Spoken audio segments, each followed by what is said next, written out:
could ask Puneet Dal, please, to come forward and speak to the petition. No, not at all. Do I sit here?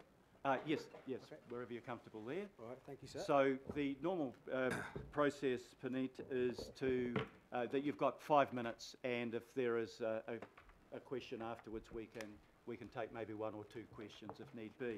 But this is a petition in terms of your desire to keep the Auckland Dock Line tram running. So your 5 minutes start now. Welcome along, and thank you for your presentation. Well, thank you, sir, and all the councillors here. Good morning, and thank you for allowing me to come.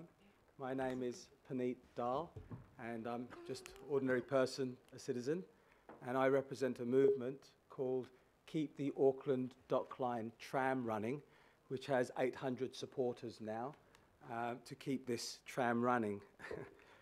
We love life, and we love the tram. It's heritage, it's part of Auckland's history. It gives joy. There's this loop in Wynyard Quarter, and when you see people get on it, you see the children get on it, you see the people and the tourists snapping away. There's just happiness. It's a brilliant way to move people around. It's energy efficient, and it creates character, and we just love it. And there's a lot of us. There's a large public mandate.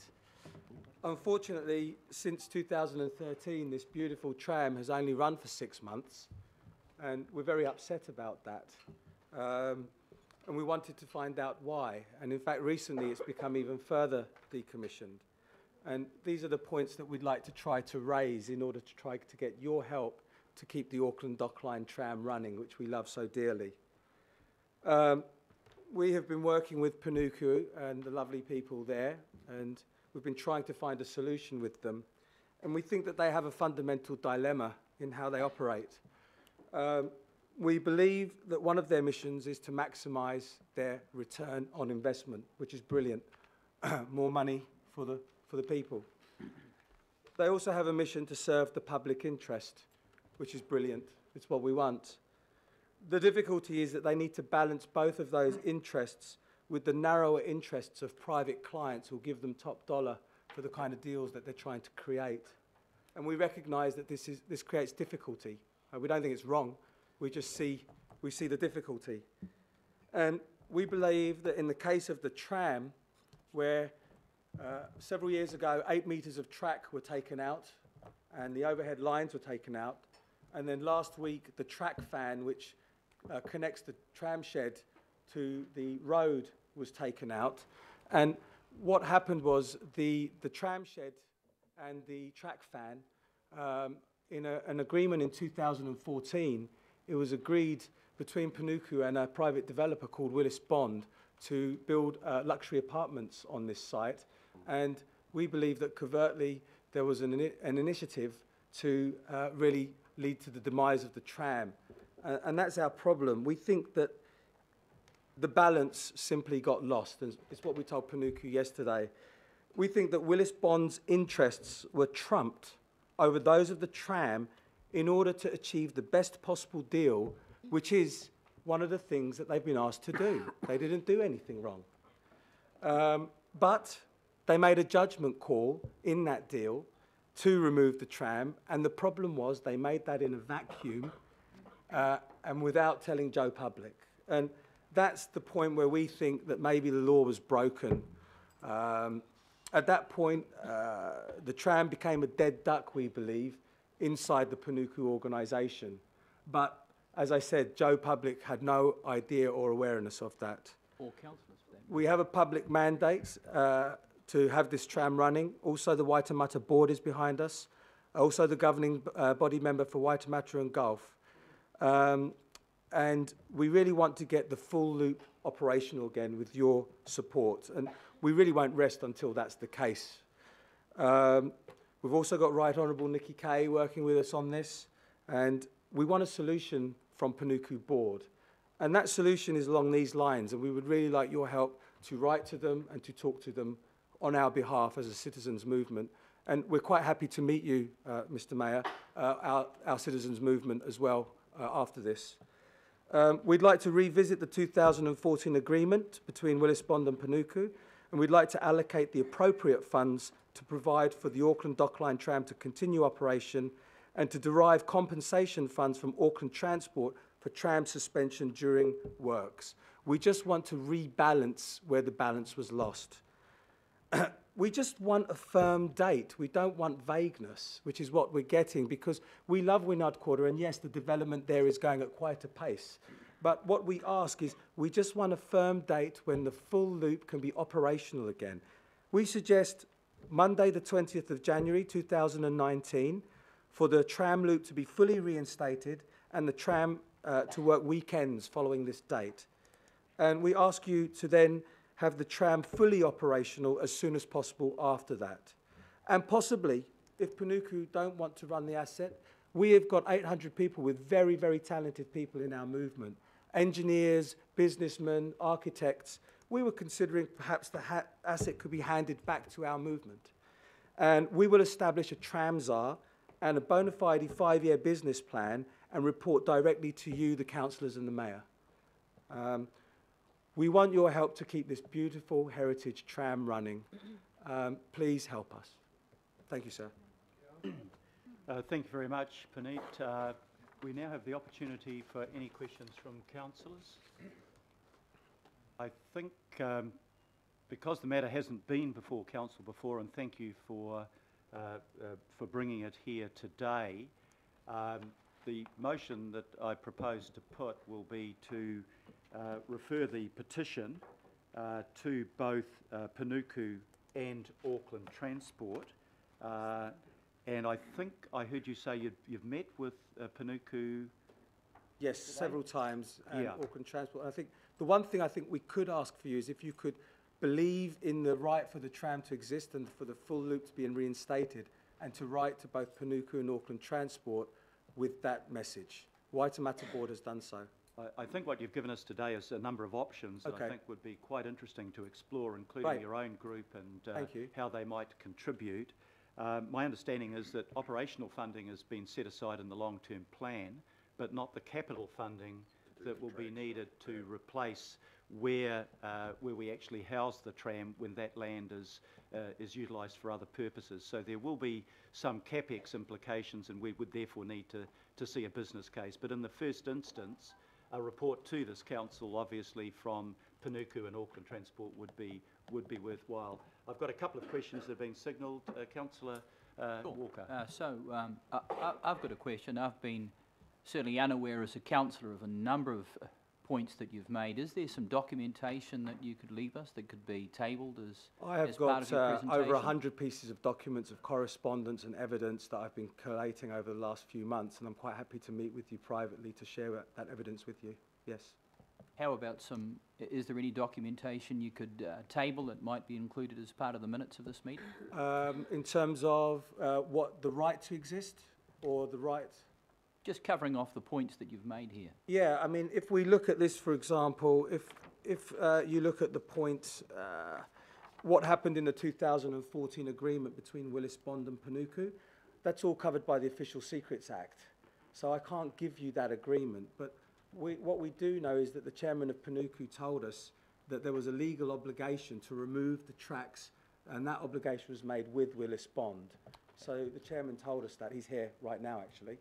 But what we were told on August 9th, which we have the minutes to when we met Panuku, was that actually they actually told us on August 9th, prior to us finding that out, that actually it was an oversight in the 2014 agreement. So we believe that the main thing was that it was done in a vacuum, and we have all the minutes to support that. And I think it's the kind of thing that we might have to take further. Tap you very much. Outside of here. And happy to meet you. Thank you. Your name, sir? Wayne Walker. Thank you. Councillor Simpson. Thank you, Your Worship. In the resolutions, we haven't given Puneet any idea when we expect to have a report back. Do you think it would be reasonable to request a report to the governing body by the end of the year? Or, I mean, he's asking for reinstatement back by January 19th, I think, 2019. Yes, I am. And I think he probably needs a bit of a steer of where we're going to sit on that matter. So there will be a little bit of urgency, I would think, for us to consider, and it's not referenced in the resolution currently. No, I intend to, in fact, I'll move the resolution. I think Councillor Holz has agreed to second it, but with her agreement, just to, I've already changed the last part of the resolution to request a report to the governing body on the matter. Now, I'm not sure what the time frame is, but obviously we would expect to get a report reasonably quickly on what the, for example, what the work what work has to be done both to reinstate the tram line where it was intruding on one of the development sites and to build to relocate the tram shed. So maybe we could report to the governing body on the matter by our November Meeting. That'd be great. The Thank tram you. shed doesn't need relocating.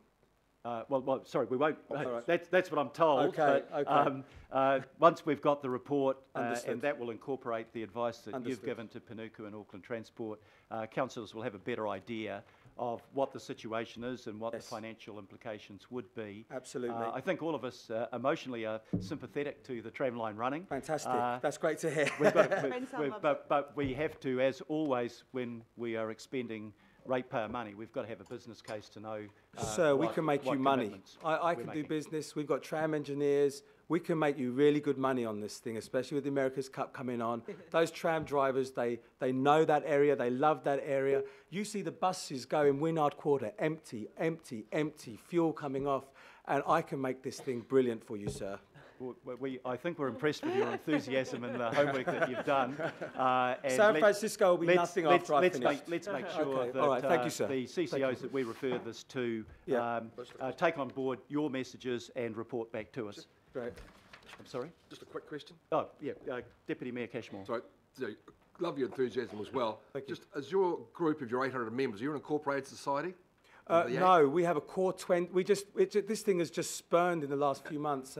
We have a core 20 of tram engineers and passionate people who've been following this since obviously 1956 when the tram lines came up and the disruptive technology of cars came along. And there's people who've been there since then. We've got tram drivers whose mothers and fathers were tram drivers. And the more I learn about Auckland, the more I learn that the tram is Auckland. Yeah. Okay, thank you very much. I'll move the resolution of thanks, and you can see the resolution on the screen in front of you. It's been seconded. All those in favour, please say aye. Aye. To the contrary, no. Carried. Right, thank you Thank you very much, Neil. We now come to item 6, public input, and just to advise councillors, 4 requests have been received. 2 have been declined on the basis that the matter has a separate consultation process, and also on the basis that the request did not meet the working day time frame for the request, and that the subject matter is the responsibility of the Environment and Community Committee. But we have approved 2 requests, and I'll indicate both of those requests now because they're on similar topics. The first from the Honourable John Tamahiri as the Chief Executive of the National Urban Maori Authority on social and affordable housing, and the second from Dominic Foote, the General Manager of Operations from the New Zealand Housing Foundation. So the first request received was from the Honourable John Tamahiri. So if I can ask John to come forward. And while he's doing that, could I acknowledge the large contingent from the Waipareira Trust, and particularly our Kaumatua and Kuia. You're very welcome here today. Thank you for participating in our proceedings. John, you've got 5 minutes, which you can share as you see fit, and then we'll have questions. Ina raurangatira mā, ina waka, ina mana, ina karangarangatanga maha, ina hapuputu no tēnā koutou, a kia ora tātou. Ki tua tārai ku wheturangitia tēnei mihi atu, e tā rangatira rongonui, a Sid Corbyn, e tā rangatira, a moi mai, a moingaroa. Ko ngā aitoa maha, ninga mai nei runga marae ka rātou, haere. Ina iwi whānui, hara mai punei, kei te mana nāki ki au me mātou, kei te mihi nunui ki a kōtou, kei te tamariki hato hohepa, kei te mihi nunui ki a kōtou, mō ngā rangatira popo. Ko te tonga mata kia koutou, tātou tunga ora kia tātou, kia ora. Mr Mayor, I noted that you were at Acid's funeral earlier in the week, and I just wanted to acknowledge the longevity of his service to the West Auckland community and his passing. 1956 to 2016 is a huge effort by any local body politician, so I just wanted to have that moment of reflection in his honour shortly after his interment at Waikamiti Cemetery. Mr Mayor, I've got with me, because of the size and scale of his representative capacity, Bill Rayner, who is the president of Grey Power. Welcome, Bill. And I wanted to seek the indulgence of the Mayor and Council to allow him 2 minutes of my 5 minutes, which has already been broken into because of my speaking in our official language. Kia ora. We didn't start the clock until you were well into Right. Thank you, John. Yes, I probably surprised as you are to be here today. As you well know, I'm the president of Grey Power in Auckland. I came along primarily, as you know, we're apolitical, not interested in the specific politics involved, but we're very, very concerned about the awareness of the need for greater social housing involvement by the council and the government, and it's that context we're very, very happy to support the National Urban Māori Authority, quite apart from my own sort of whakapapa affiliations with Rongoма Wahine and Ngāti Kahungunu.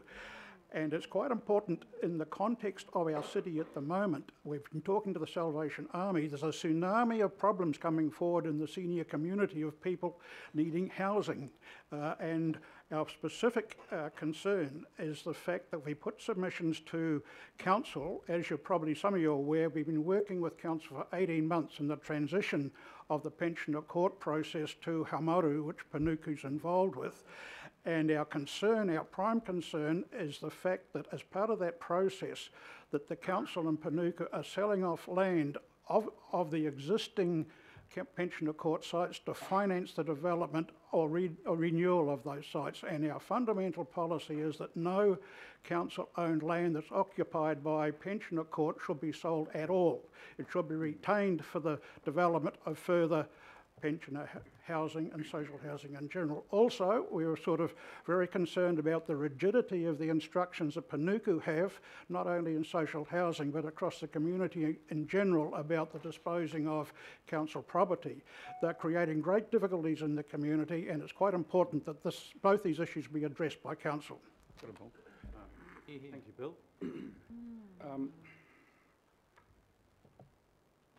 Get this working for me then. Listen, Mr Mayor, I'll just get directly into the slideshow. All of the evidence is out, and it comes from your own policy groups. So it's quite clear that we're 13,000 houses minimum down on our ability to build, and we're only building half of that at the moment. Waipareta is involved, as you are aware, in a number of developments, but we will only be involved as a developer in social housing and or affordable housing. The problem we've got with Panuku is, and this is the last etiquette and protocol that I can have, is come to the governing board to overturn what I consider to be a discriminatory and egregious policy that has been adopted by one of your council-controlled organisations. And the point that I'm going to make very quickly here, and I'll leave the stack with you, is on the course of a negotiation with Panuku, it came to our attention that a social cap was being applied across ratepayer lands. In and of itself, that might not be a bad policy. But when we've asked for disclosure on the rationalisation of that policy that rates poor people out of ratepayer land and access to housing, when we have to build the supply side of it, and quite immediately, we got a legal opinion that showed it was a breach of the Human Rights Act.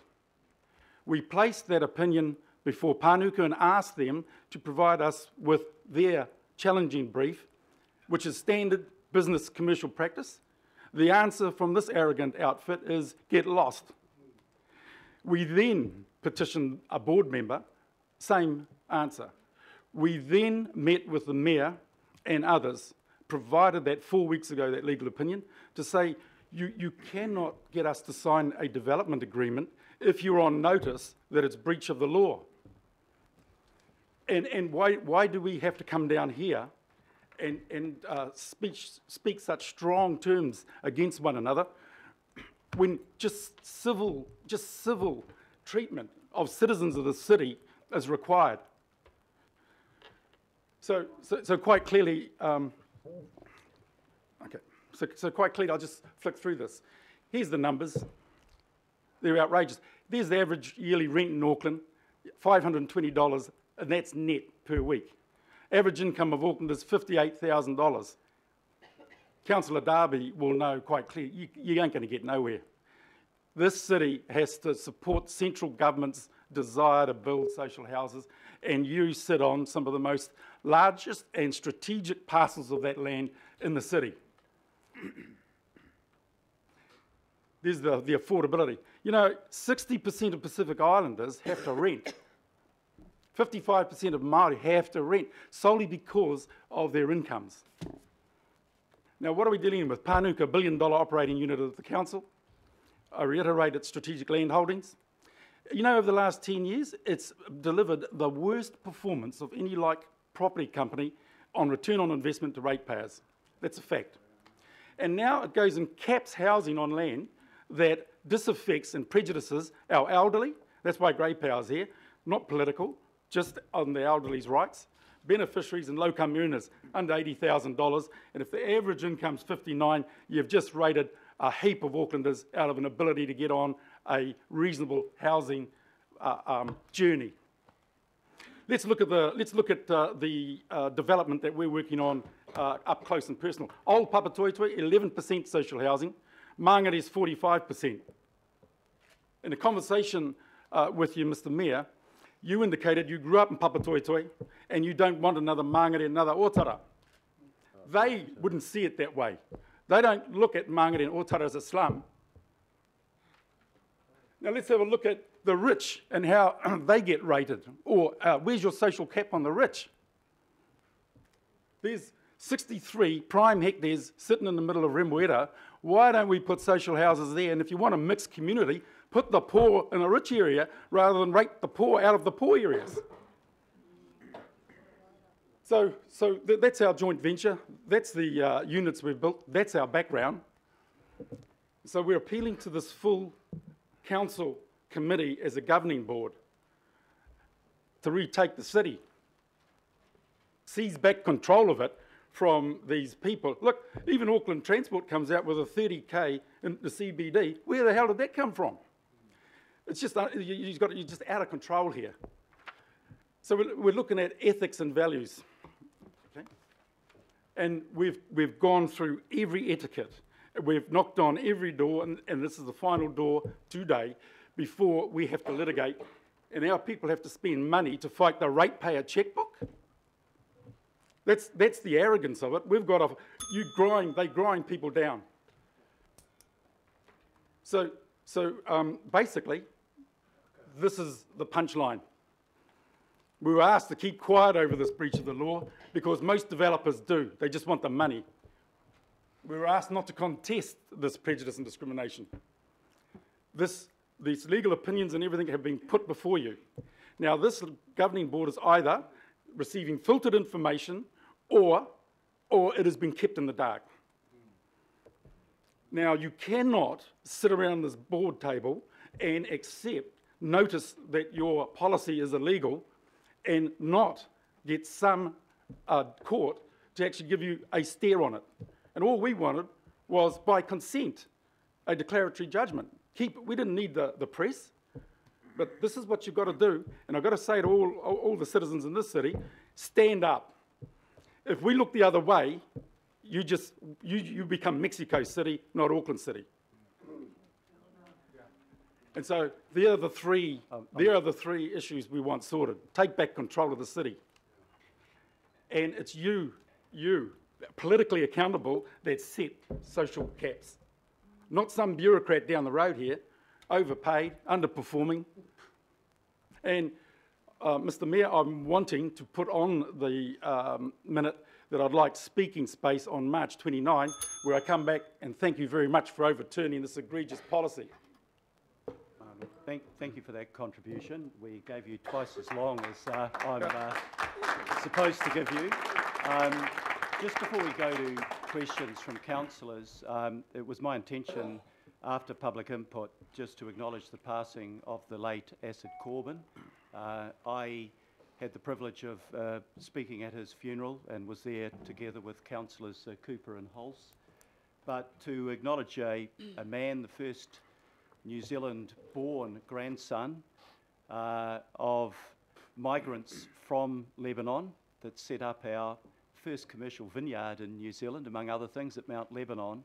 But Acid served for 57 years in public life. He was 30 years the mayor, a councillor or mayor of Henderson, and the first mayor of Waitakere City, and he served on numerous other public and community boards.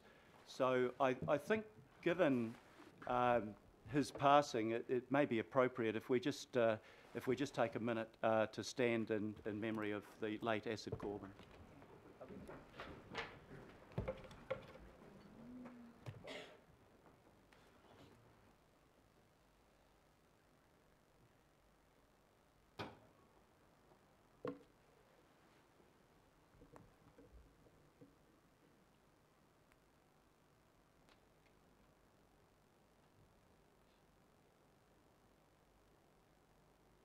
Thank you very much.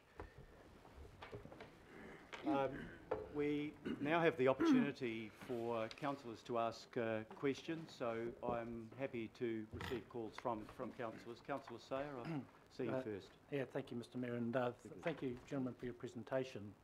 I guess what you've done for myself and probably a number of the councillors is alert us to this situation. I wasn't aware of it, so thank you for doing that. You've mentioned that you've sought some legal advice, and I understand you're suggesting that we should do the same. Is that correct? I have every reason to believe you already have, but you're not being told about it. Right. The Mayor's office has fully been briefed on this. So has Panuku over the last 4 months.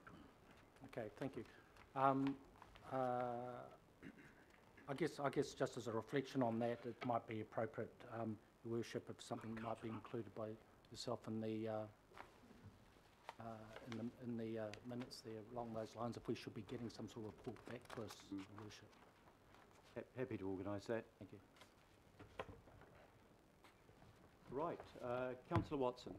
Thank you, Mr. Mayor. Thank you, John and Bill, for your presentations here today. There's a substantive matter of the degree and provision of social housing. However, you mentioned the culture of the organisation you've been dealing with, John, that which interests me. Are you aware that there are numbers of other community groups and organisations have had to solicit legal advice in respect of dealings with Panuku? They're legendary for their arrogance, and they're legendary for deals falling over because of that arrogance. A lot of people, though, are intimidated by the ratepayer checkbook, and they're intimidated by being locked out of any opportunity to work on strategic parcels of land to get different communities away. I'm here because they're locking up Henderson as well. So it's just not Papatoetoe, it's not just South Auckland. This outfit's all over the place. So just very quick follow-up. So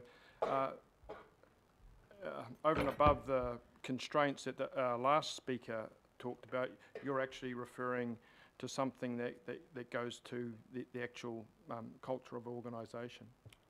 I'm saying to you that if you don't believe their conduct supported by the Mayor's office is unethical, at the very least, once you're on notice that there is a breach of the law and you're told to sign a deed of agreement and not raise that issue, there is something seriously corrupt about that conduct.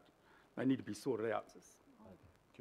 I think we should be careful here not to accuse officials that I think every member around this table would accept as having integrity of being corrupt. I think that's inappropriate, and I think you should withdraw that or produce evidence for your statement. Oh, no, I won't be withdrawing it, Mr Mayor. Okay, No, because it's actually a value judgment that you should make. Yeah, well, I just want to separate myself, and other councillors may wish to do likewise, that I do not believe that our officials are corrupt, and I think that that statement is unfortunate and defamatory. But we now have further questions. Councillor Chris Darby. Thank you, Mayor. Tēnā koe, John.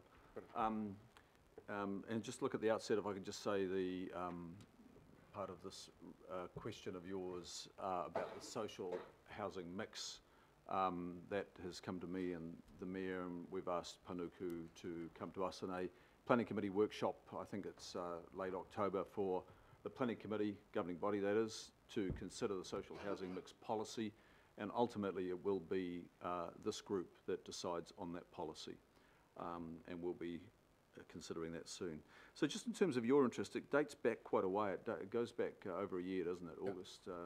August 17 or something like that. Did you not have an earlier agreement where you agreed with a social housing mix in your development of 30%? How did you, if so, how did you arrive at that then? What was your empirical evidence that you based that initial decision on? But I understand that since then you've sought a higher proportion. And again, on what empirical evidence did you base that change on? Is it research undertaken in New Zealand or international? Because I think you've arrived at a request for 70% social housing overall and 100% in one particular block. So how does that give a mix of tenures where a lot of the research around the world says you really do need a mix of social, ideally a social, affordable market? So I'm just wondering, John, how you navigated this course and how things changed from your perspective. Well, you know, when you get into social engineering, you've got to have a very good information bank upon which people like you make decisions. I've never seen one, right? So basically you're making all the rules and have all the ratepayer resources to work out the answer to the questions you just asked. Can I just explore one issue with you? If we have 30%, 37%, 50% social housing, doesn't matter what the percentage is, do you seriously think that the rest of those 72 units will be bought as affordable housing? They'll be bought by speculators, and guess who they're going to put in it? Tenants, like our people, to pay market rents, and guess who subsidises the market rent? Right now, the taxpayer's paying over $2 billion to speculators in terms of the market difference of what they can pay and the rate differential, the rent differential. So you can't sit here around here and say, these are the type of people that are going to go into that development. What you can say is that X will go to the private market. You cannot say that that particular development will not have 80% social housing profile in terms of its people, particularly in Papatoetoe. And so you've got to look at horses for courses. Of course, if you're going to do a development in Remuera Golf Course, which we would like to see, you can then have a more enlightened conversation because you're surrounded by a lot of rich folk. But you just can't use ratepayer land to actually rate your poorer ratepayers earning $80,000 or less out of the city.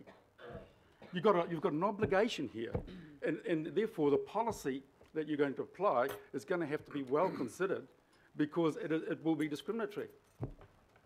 So just to follow up on that, and I appreciate that, they're really good points, and we will be asking Panuku to bring that empirical evidence to the Planning Committee workshop to show us how they arrived at their recommendations. I guess I'm posing the same question to you, because you are suggesting that they are wrong and you are right in terms of the housing mix. And I'm just fairly asking you, John, where is your empirical evidence on which you base your decision? Okay. I'll give you some numbers soon. But don't worry about the empirical evidence.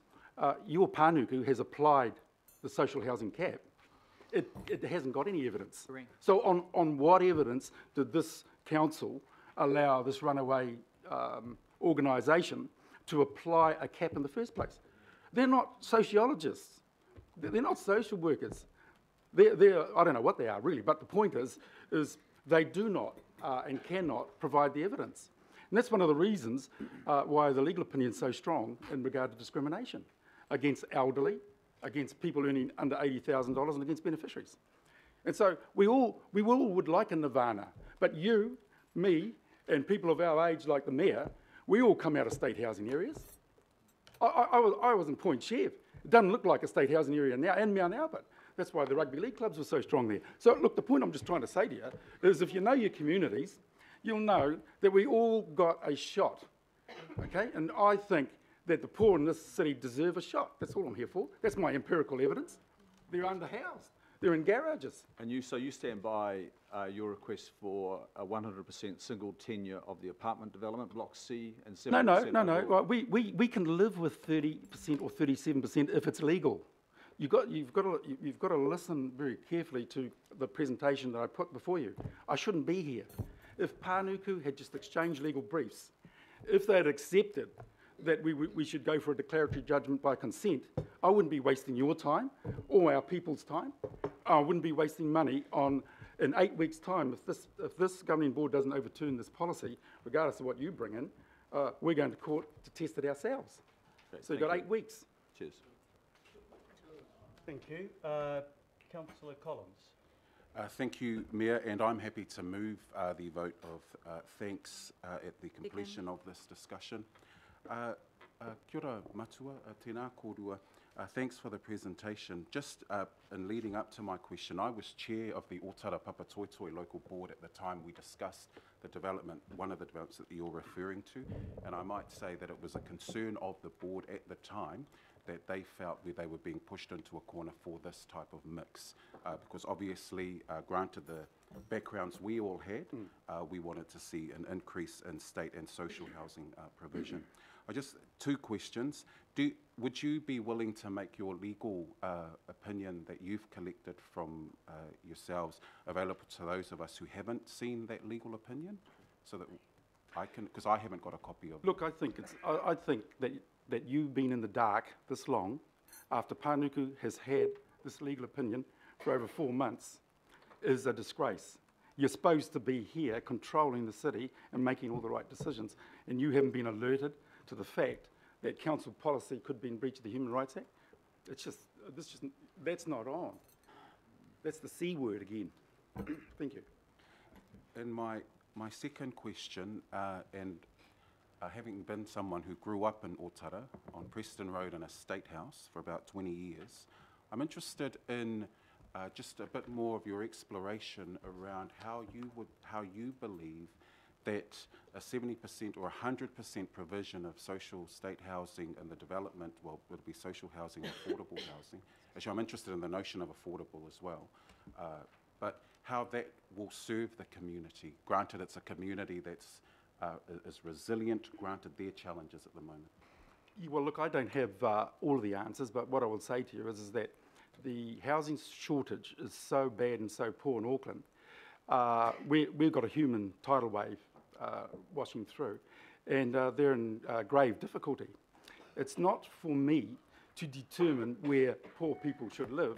It is for the state and the ratepayer to ensure that all citizens have a warm house and shelter, and go to a home that is as comfortable as what you all live in. That's just a basic Kiwi right. Thanks, Chief. Thank you. Councillor Hulse. Kia ora. John and Bill. The debate has shifted somewhat, so my questions have morphed a bit. I am trying to get clear on whether today we're actually talking about a genuine hope to set up a more just way of housing our Aucklanders, or if this is a legal battle between 2 kind of giant organisations, and I can't quite work out. So I'll just stick back with the people where my interest lies. What I'm trying to get clear on is, as we move through the debate and discussion on the unitary plan, and I'm probably the only councillor actually around this table who attended, I think, about 120 meetings as we moved around the region talking about the unitary plan as a way of dealing to affordable housing by looking at increasing density, lowering the footprint of housing, looking at mixed housing tenure, and we were met with, and Bill will attest to this, a fairly stony-faced group of people. There is a question in here, Mr. Mayor. Aucklanders were not universally accepting of high density, mixed tenure and different housing typologies. We managed to get that through, particularly I think your area, Bill, were not exactly supportive of the idea, and I think when the Ngāti Whātua land was up for mention, I think there was a universal sort of deep intake of breath and opposition to the fact that, and I quote, as the media put it, those people might be living here. So, you know, we're trying to do, and I'll channel Acid Corbyn here, sometimes politics is the art of the possible, and let's not get too carried away with words like corruption. This is actually about what we can land. So there's two questions I've got. I don't necessarily see that this is a hard and fast rule. I think the 30-30-30 rule normally applies. It is international best practice. It's certainly supported by the Auckland Community Housing Providers Network. It's supported by Housing First, LifeWise, City Mission. It's well understood. So, you know, there's a huge amount of information in that.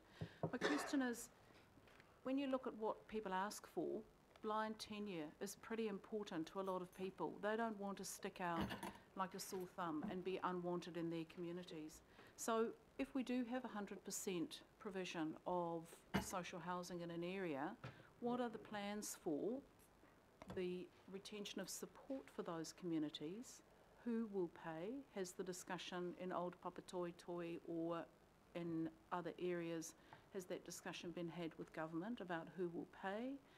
And who might the provider be for those wraparound services? Look, the problem that you have is it doesn't matter what cap you put on. What matters is what the final settlement demographic will look like, and I've made that point to Councillor Darby previously. So you've got no control. You can be a great social engineer and want a 30-30-30 split, and God bless you, that ain't going to happen, right? I'll put your house on it. So that's your first problem. Your second problem, because that's the way the market is at the moment, right? So because we've got such a failing tail that needs to be fixed, that's why you'll have a perverse result, as I've indicated to Councillor Darby. I've got no problem with the 30, 50 or whatever percentage. We need it rationalised in the communities upon which some bureaucrat visits that dictate. That's all we're asking for here. Some line of sight, some visibility. Where's the evidence? Who's, you know, like if you were to put that in Henderson, right? 50% social housing is not a problem in Hendo, because we've got good wraparound services. So that's another discussion. But you've got to look at each hood in its own merits. Exactly. So, Mr. Mayor, hence my confusion. That's exactly what we're attempting to do. And I think we are, in a strange way, talking past each other.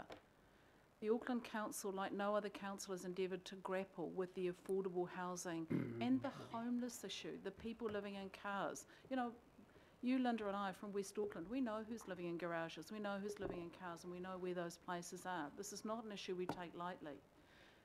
So this council, and through the notice of motion that we're going to be discussing, we are absolutely committed to affordable housing and a socially just outcome for our community.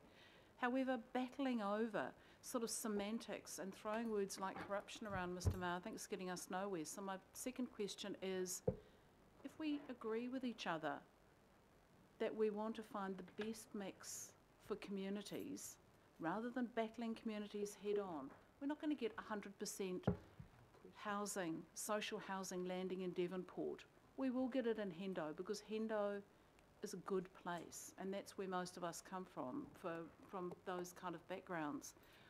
Why are we arguing with each other on some sort of trumped up piece of legal nonsense when we should actually be sitting around the table saying, how do we make this work in a way that is going to keep us out of the courts, spend money on actually getting housing built and getting our babies out of living in cars? That's my question to you. Yeah, well, that was a great speech in normalising the abnormal.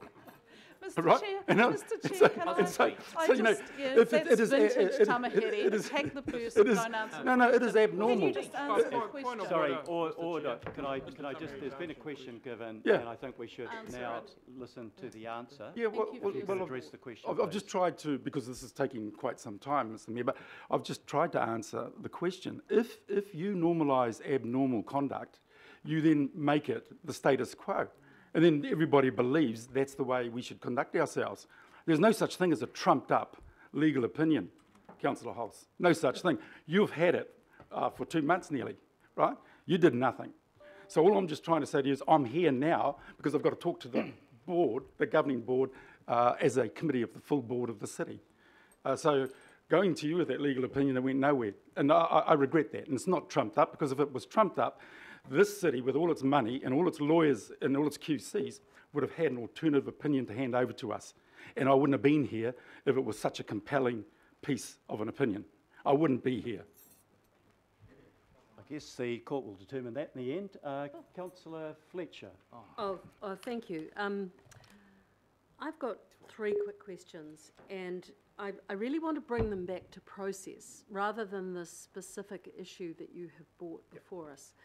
Firstly, I want to know, John, your view on CCOs, and then secondly, whether you think that the legal advice currently, much of it for council is in-house, and whether you think that's a good thing. And just thirdly, in terms of process, how we might better ensure transparency. Well, your CCOs, I think you've lost control of them. When I sat here for 6 years on finance and performance with you, the quality of the documentation coming from them was marginal, I thought, at best. And regretfully, they are the judge, jury and executioner as your advisor. And so this governing board is only as good as what they're going to serve you up. And that's why I think a bunch of information has been filtered, at best. At best. Filtered, at worst, misleading. And you heard that this bloke that was here for the Wynyard Quarter, it's just another cut by 100 pieces. So you've got to re-seize control here. The problem also with some of your board members on different boards are they're too heavily wired. If you look at Panuku, how can you owners, how can they possibly take you to court? You want to get them into a room, go and hire a motel somewhere. The reality is that that arrogance and a board, and a director on that board is a 17-year partner of Russell McVeigh, and they use Russell McVeigh. It's these too many. I'm not joining the dots here. I'm saying there are dots, and that is the concern. That's true. Thank you. Further questions, Councillor? No, thank you. Okay. Can I finish up just with a couple of questions, John? And it might be helpful to councillors if we have a better understanding of Waipareira's role in this. So if I outline it, can you correct me if I'm wrong? The proposal was that you would buy the land off Panuku. You would then commission builders to build the buildings. And then I understand that you would on-sell the apartments that have been built to Housing New Zealand, and there was a conditional agreement that they would buy them off you. So it's for you a commercial transaction that we're talking about here? Initially, we're in the not-for-profit sector, but we're not in the make-for-loss sector. So what we do is of course, we have commercial, because that's how we fund our homeless programs. Okay, so you're acting as a developer here. There's nothing wrong with that. I'm not being critical of that. But, you know, the way you've presented today suggests that if we don't go with 2/3 social housing, there'll be a loss of social housing. That's your argument? No, my argument is I don't understand your social engineering cap in the first place. We can come to that, but can I? The impression that I got from your public comments was that we're either for social housing or we're against it. But I've talked to the Minister, and there is a budget for about 1,000 social houses to be built by Housing New Zealand each year. Now, if they decide because or if this council in Panuku decides that we really like the concept of an inclusive community, you know, people of different tenures, different income levels, different social groupings, and we only build 24 social houses on this site, rather than the 48 that you want, that's not a loss of 24 houses, is it? Because Housing New Zealand has a set budget and they'll simply build those social houses elsewhere. Yep. So the argument is not about whether we need more social housing or not. We do, and we've been advocating strongly for it, but it's whether we have more on this site as against those houses being pepper-potted around other sites. Is that correct? Yeah, we'll just justify your percentages. There's got to be a rationalisation. That's all this argument's about. Okay, but well, maybe, and we're getting another presentation on this, but you and I think both have respect for our community housing providers. They do a great job in social and affordable housing. In very difficult circumstances. Yeah. Made more difficult by this policy. Well, I think they'll differ on that. Their argument to us, and I spoke at their meeting a couple of weeks ago, long before this came out as a public issue. They said they're very much in favour of an inclusive policy that sees a percentage of the housing going to social housing, a percentage going to Kiwi Build, because there are all those families out there like yours and mine that started off without much money, but we wanted to start in life, and we want the nurses, you know, and the teachers and the fitters and the turners that can't afford a house on the market to have access to affordable housing. And rather than speculators, my understanding from Panuku is that a third of these would be Kiwi Build houses designed specifically for that demographic that are desperate for the Kiwi dream of their own home, and giving them a chance, and this would be a good place to do that. Why is that social engineering? I would have thought that's something that you would applaud. Well, this is what I applaud. The Minister of Housing that you've talked with has got a group called Housing New Zealand. Their purchasing officers are willing to, in West Auckland and in South Auckland, build a lot more and buy a lot more social houses.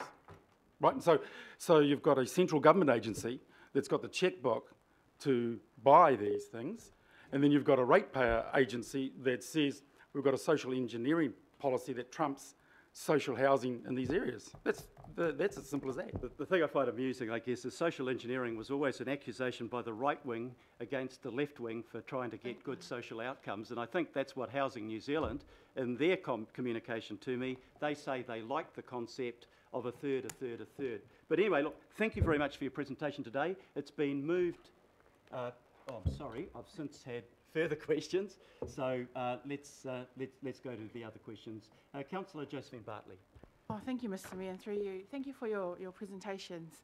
Yeah, I've never heard you speak before, so this was really interesting.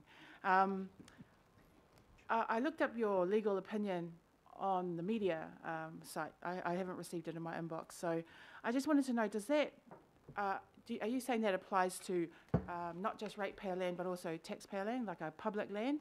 And are you also saying that in terms of public land, that should just be used for social housing? Because I'm aware of, and we're all aware of, private developments that have no social housing in them. So it seems like it's one rule for one and not the other. So if we've got public land, maybe that should just be used for social housing then. Public land, ratepayers' land, and Crown land are the only lands that poor people can have a say in. Of course, private developers must and do their own designs and developments. And of course, they can have social caps if they want it, because they're private sector. This table is accountable to the ratepayers and the citizens, and we can then have a say in public estate. That's why you guys are all here, and that's why I'm here having this conversation with you. Okay, so private developers, good on them and God bless them for making a quid and going out and doing it. Some of those private developers will also provide social housing, no doubt about that. Can I just ask one more question, please?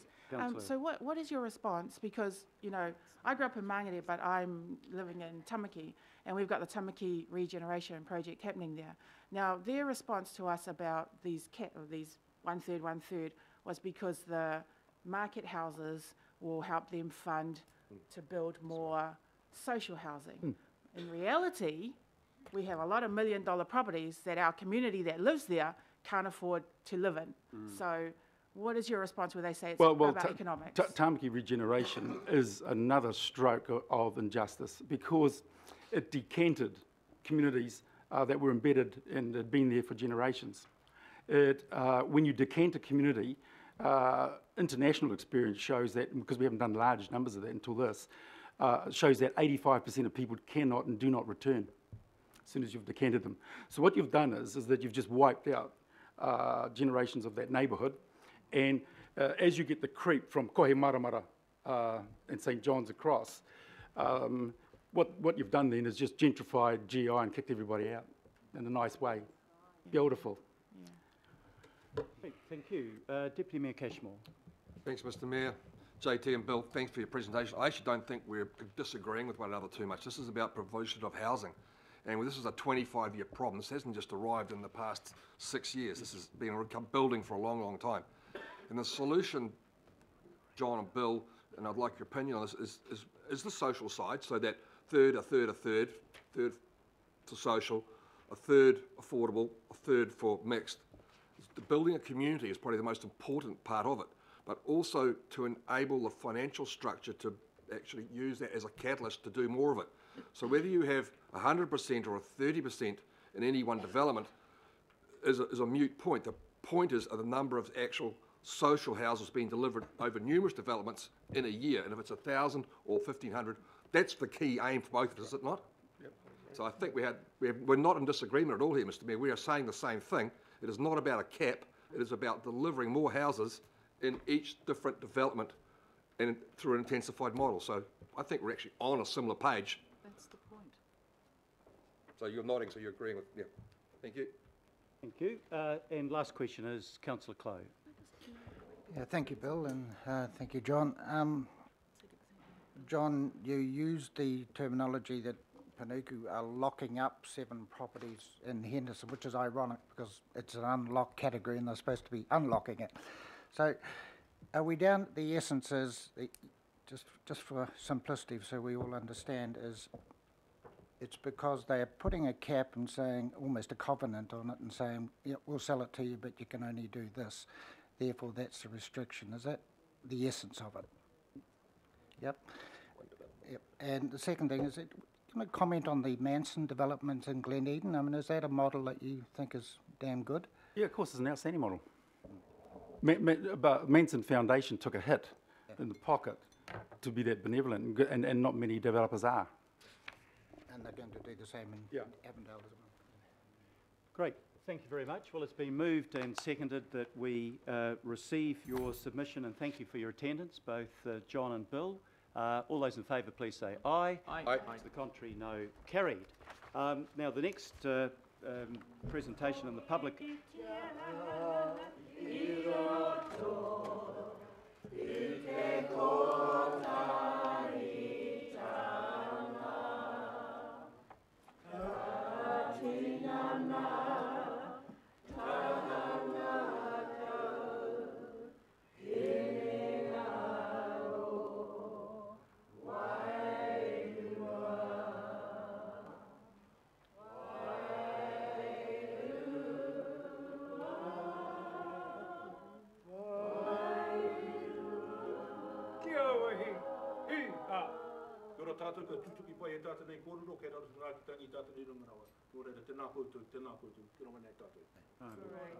Kia ora, and thank you very much to Waiparera and the contingent that attended today. If I could invite Dominic Foot to the table, please. We're on exactly the same topic, which is around affordable housing and inclusive housing. Dominic, welcome.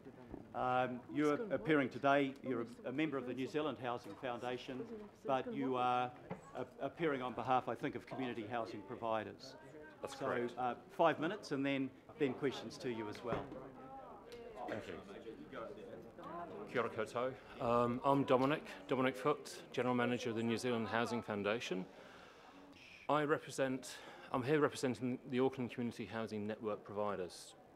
Now, we're a coalition of 20 or so community housing providers in Auckland, and to date we've assisted about 6,000 households, which is tiny when you consider the housing need in Auckland. But we're a growing organisation, we're a growing network, and our focus is on providing social and affordable housing. and housing that is delivered in a blind mixed tenure environment. Blind mixed tenure, for those who aren't aware, basically means it's housing where if you walk down the street, you would not have a clue whether it's privately owned, privately rented, lived in by a social housing tenant, lived in a community housing property. It is not known, you cannot tell. And we've taken councillors, ministers to several developments, and we've played the game, which house on the street do you think this is? And they haven't been able to tell. So we know that blind mixed tenure works, and that's really one of our core values around what we do. We also work on the premise of affordability being based on household incomes, not on a discount to market price. Discount to market price isn't affordable. It isn't. It's not an affordability benchmark. Can you repeat that comment? Just one Sorry, you if we just can made? close that door, there's a bit of noise coming in from outside. Dominic? And I'll slow down as well. I won't speak so fast yet. And I've got quite a low voice, so apologies if you don't pick up what I'm saying. So we work on the basis of affordability being determined by what a family, a household, a person can afford to pay for their housing costs. Affordability being benchmarked at or around 30% of their gross income. That's an internationally accepted benchmark, and it's one that isn't enshrined in legislation here or in many other jurisdictions overseas, but it's used as a policy benchmark for affordability. Frequently, though, that we hear the words affordability being driven by market price or discount to market price. That isn't affordable to people. That is just a different house price for a different property or similar property in the market.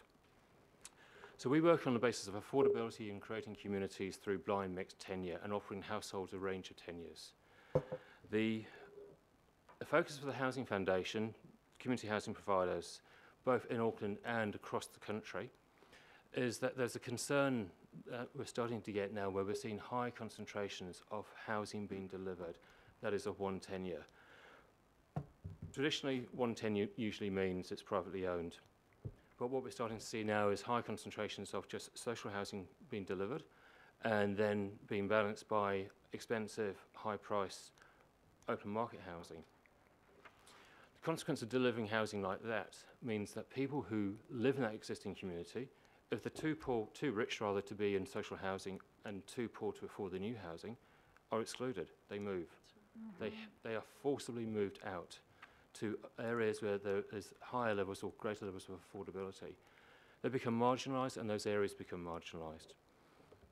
Families who are able to stay in the community, they do so either through crowding or through living or moving into smaller properties that are possibly of lesser quality.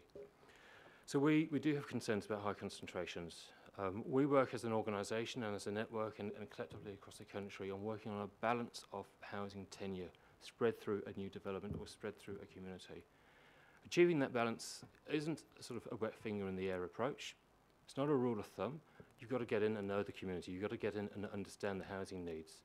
So before we go anywhere, we normally look at the community, we look at the stats, we look at census, we talk to community organisations, we talk to local marae, we talk to businesses, we talk to schools. We get a general sense of what the housing need looks like in that community now and what the housing need could look like in the future going forward. Inevitably, we end up with a range of tenure percentages. So if we're looking at social rental, we usually sit around the 20 to 30%. And one of the reasons for that is frequently where the community housing sector finds its land is adjacent to or within existing social rental areas. So the desire of ourselves and of the Crown is not to increase the numbers of units there, but actually to provide greater choice. We also then provide housing that's affordable, which is what I talked about based on income. The number of affordable houses that we offer, properties, apartments, sits usually around the 20 to 40%. And then we also believe in providing a range of private houses for private owners. Houses that we will deliver as a network that are competitively priced into the community. So we don't go for highest and best use, highest value and best use. We go for housing that's needed in the community, that's affordable in the community, and that we know can be delivered within the community. There is a small letter that we have issued to Democracy Services for yourselves to read post this forum.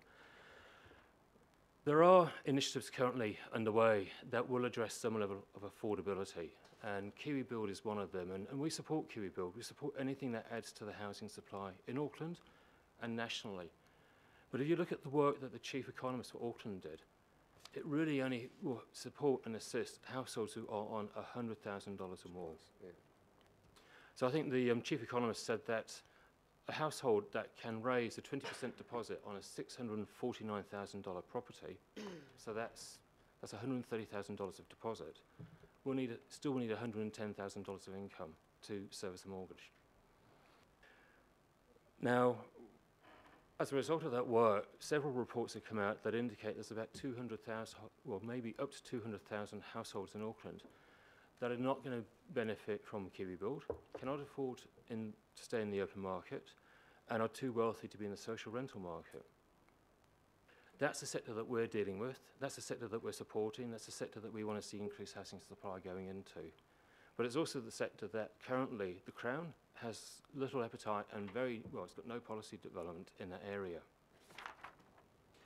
So what we're saying is that we believe that there is a role, and we know that through the Mayoral Housing Task Force, this is underway, and this is really to support the work that's underway in the task force, is that we believe that council has several roles here. It's got an influencing role, so inclusionary zoning, which several of you will have known about from 2 or 3 years ago when it was voted out by council. And that's a stunningly good opportunity to provide affordable housing, and it's frankly embarrassing that it wasn't delivered on, but it didn't happen. But the opportunity is not lost, it's still there. There's also the opportunity through its land, and as John Tamahiri mentioned, and as we all know, Panuku has land. It's got land. We're part of a coalition of housing providers that has bought land from council recently to provide up to 300 properties for a range of social, affordable and private housing. That's in Manukau. And we know that will be a success, and that was going to be delivered on a blind 10-year basis. And that is part of Transform Manukau. So it's going to be the first housing development in Transform Manukau. It will be a catalyst for Transform Manukau. It will be a catalyst for bringing people into the community. So we can operate and we can work with council on its key assets in its areas where you can unlock or transform a region, an area. Because by doing that, we don't see housing markets go up or go down. Our housing market is 200,000 people. We actually can't deliver to that ourselves. It's a constant. So all we can do is meet that need, that demand. So even though the market's flat and developers don't want to buy land or build, we can still do that. So we can be part of that catalytic movement within council to drive change in communities. But we will only be part of that movement if we can actually be part of a mixed tenure environment. So to conclude, what I'd like to say is that the Auckland Community Housing Network supports the role of council, supports the Mayoral Housing Task Force, supports the work it's doing, but certainly wants to see greater action, greater commitment, and also a desire to actually achieve change, to maintain and keep communities as they are, and not to see sort of communities and people being excluded from them because they can't afford to stay. Thank you.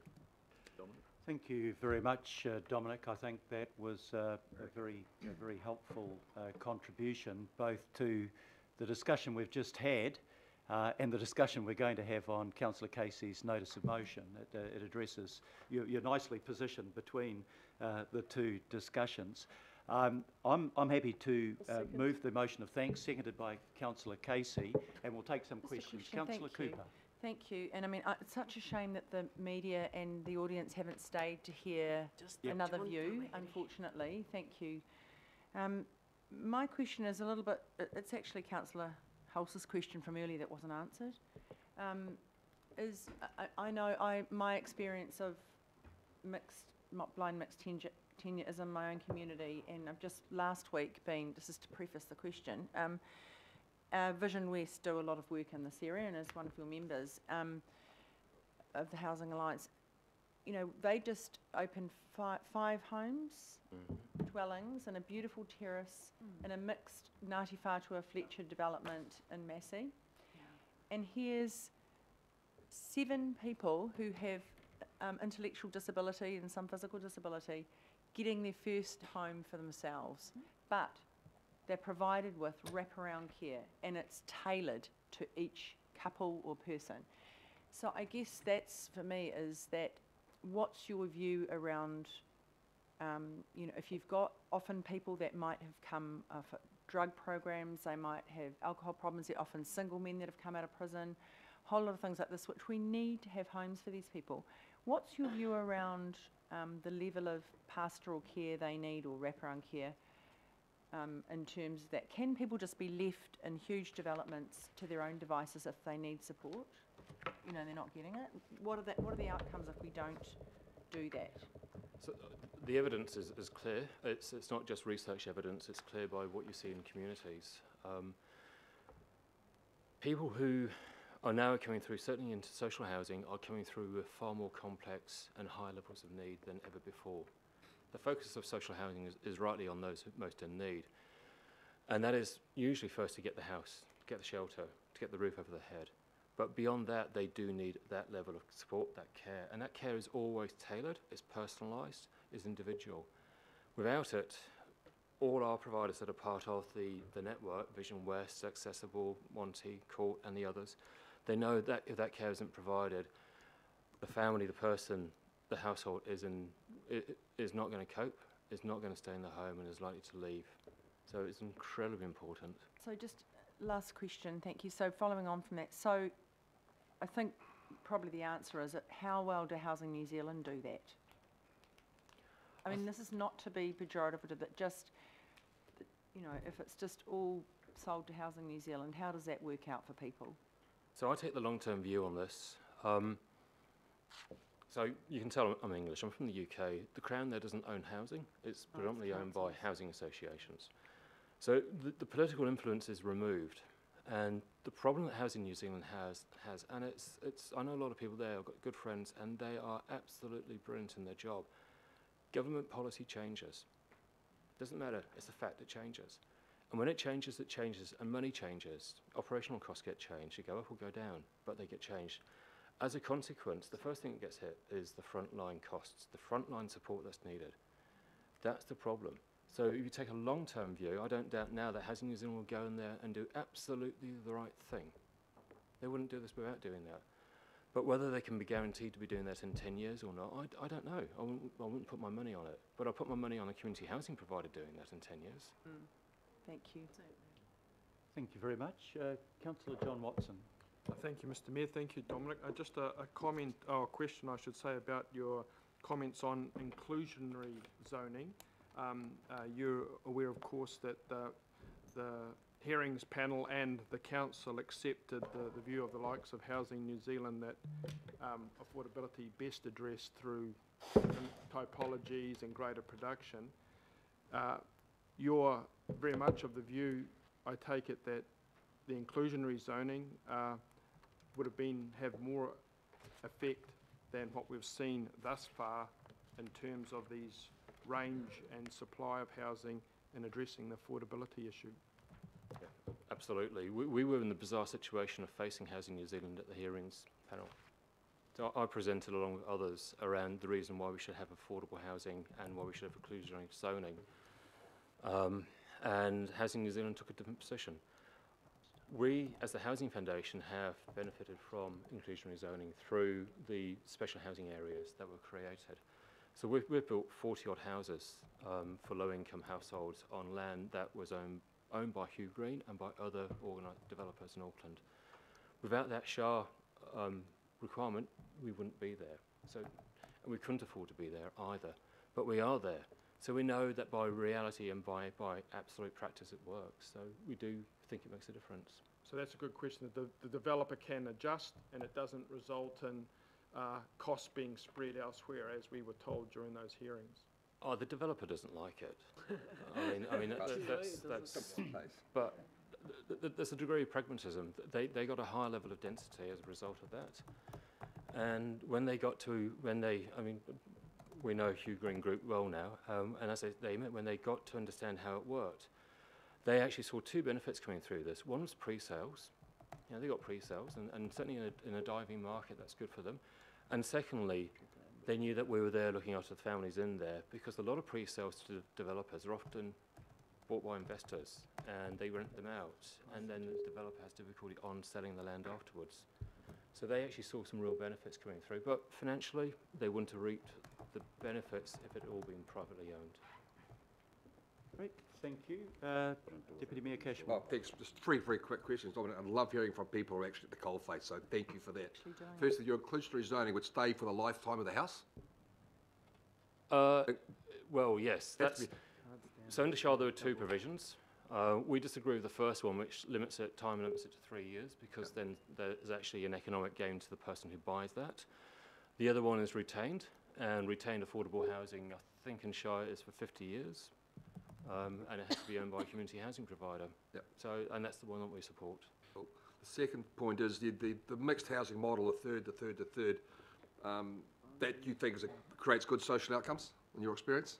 When well planned, when well thought through, and when you understand the community that you're putting it into, absolutely. We have the evidence through a development that we were involved in Waimea here. 2 pieces of research have come out from there, and the third's coming out shortly, and it shows, through independent research, the benefits that the households see through living in that environment. And we're very open. We tell private buyers, you are moving into a mixed tenure development. You may live next to a social rental household. You may live next to a shared owner. So they do know. Yeah. And my last question, Mr. Mayor, if you allow me, is purely about the economics of building these things. So we need more social housing. Does that third enable a greater build, in your opinion? You can't do affordable housing without some level of subsidy sitting in there somewhere. Yeah. That's yep, an that's inherent, money, sort of evident fact. It does help. It helps us when we do private housing. It certainly helps us. It helps us to take the profit, the surplus that comes out of the private sales to get back into the affordable housing. The social rental housing is fully funded by the Crown through rents, so that's doable. It's the affordable housing that is just not funded. Yeah. Okay. Thanks. Very good points. Thank you very much, Don. Thank you very much. Councillor Josephine Bartley, last question.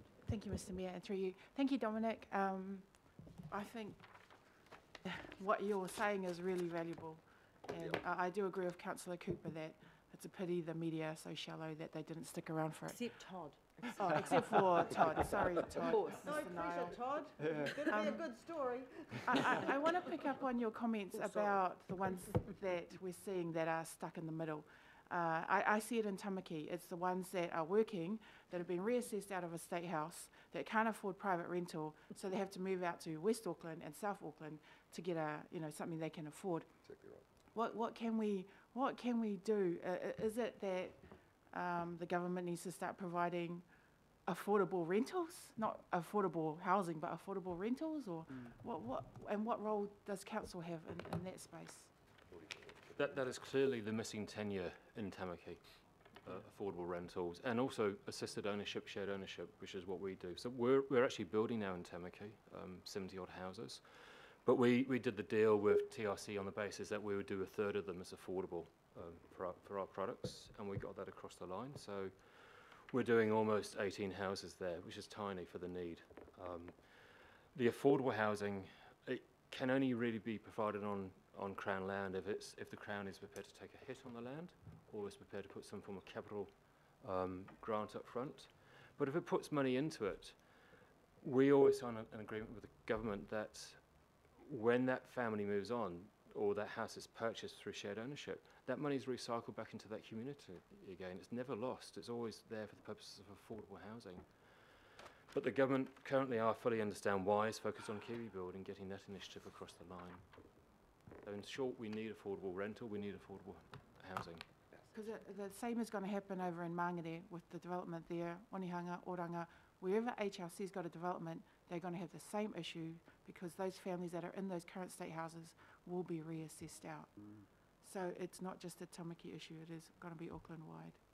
And there's no solution. I might be able to help you, Councillor, because when we launched in Mount Roskill a couple of weeks ago, I asked that question specifically with a particular affection for that community. What guarantee have you got that people who were living in this community will be able to return or stay in this community? And the answer I got was 100% guarantee, and that's the way it should be, because regeneration should not mean gentrification. Absolutely clear on that. Dominic, if I can put the last question to you. You talked about doing 20% social housing. You generally kept it at that level, 40% affordable, and then maybe 40% market private homes. Have you ever felt under any threat that you may be in breach of the Human Rights Act, or that you were a social engineer because of your decisions? No, because we work on the basis that we think this is the appropriate housing mix into the community.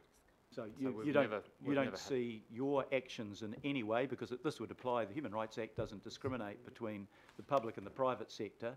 Your decision for a mixed tenure, mixed income community, what's your view that you may be in breach of the Human Rights Act? I think if anything, we'd be supporting the Human Rights Act in the sense of providing shelter for people who don't have shelter. So you don't think you're in breach of it because you've made the decision for mixed tenure and mixed income? No, we don't think we are. No. And I think that you're right, and your predecessor in presentation was wrong. Look, thank you very much. Sorry, we've got a last question. This always happens to me. I'm interested in the blind tenure test, and Yeah. Councillor Hulse and I have been talking about this. So if a development was, say, 70% as proposed social housing, or 100% as is proposed on one of the blocks, Tavern Lane, do you think you could take a group there and get them to pass the blind tenure test when the actual development, they don't know it, but they're looking at it, is at that, in that mix of 70 to 100%? Do you think you could get them to pass that blind tenure test? So what people look to first is actually the what you'd call the street side appeal. So in the first few years, it probably wouldn't look anything. It will look just like a development block, and depending how well it's managed, I don't think people would know the tenure of the people in the apartments. But over time, yeah, I think you would notice that it was certainly a development, because buildings like that do need a reasonable high level of capital investment to maintain them, you know, to keep them looking good, to keep them looking how they should look. And as a result of people living in those homes, when they know that there's care given to their home by the owner of the property, they're more likely to look after it.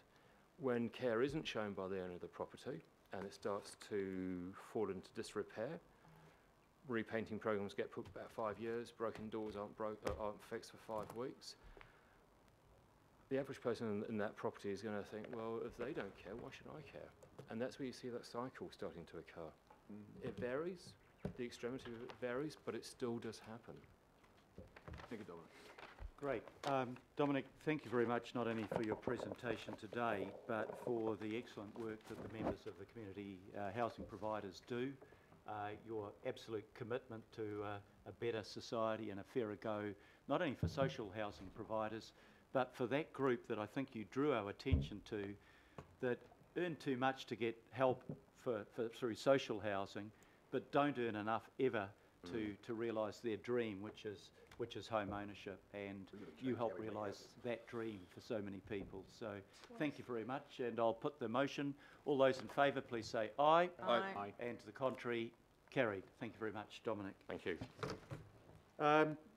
Right, we now, I'm sorry, ladies and gentlemen, this will be a reasonably long day, but let's try and get through the remainder of our agenda as effectively as possible.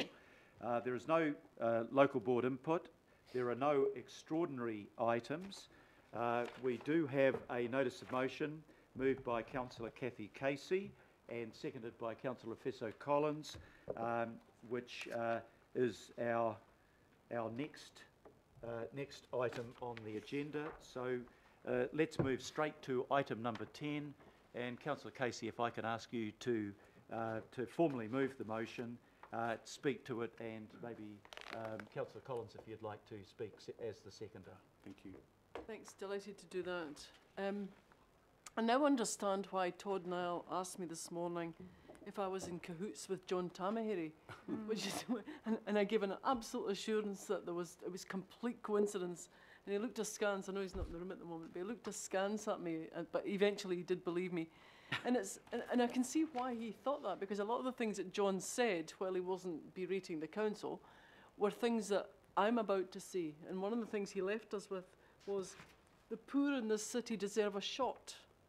And I was going to leave you with exactly the same thought. We have a duty of care to ensure Auckland is not a city for the rich. And, you know, all of us this morning have discussed that, and that's exactly what this notice of motion is about. And I'll start with inclusionary zoning, because that's nicely segued by Dominic.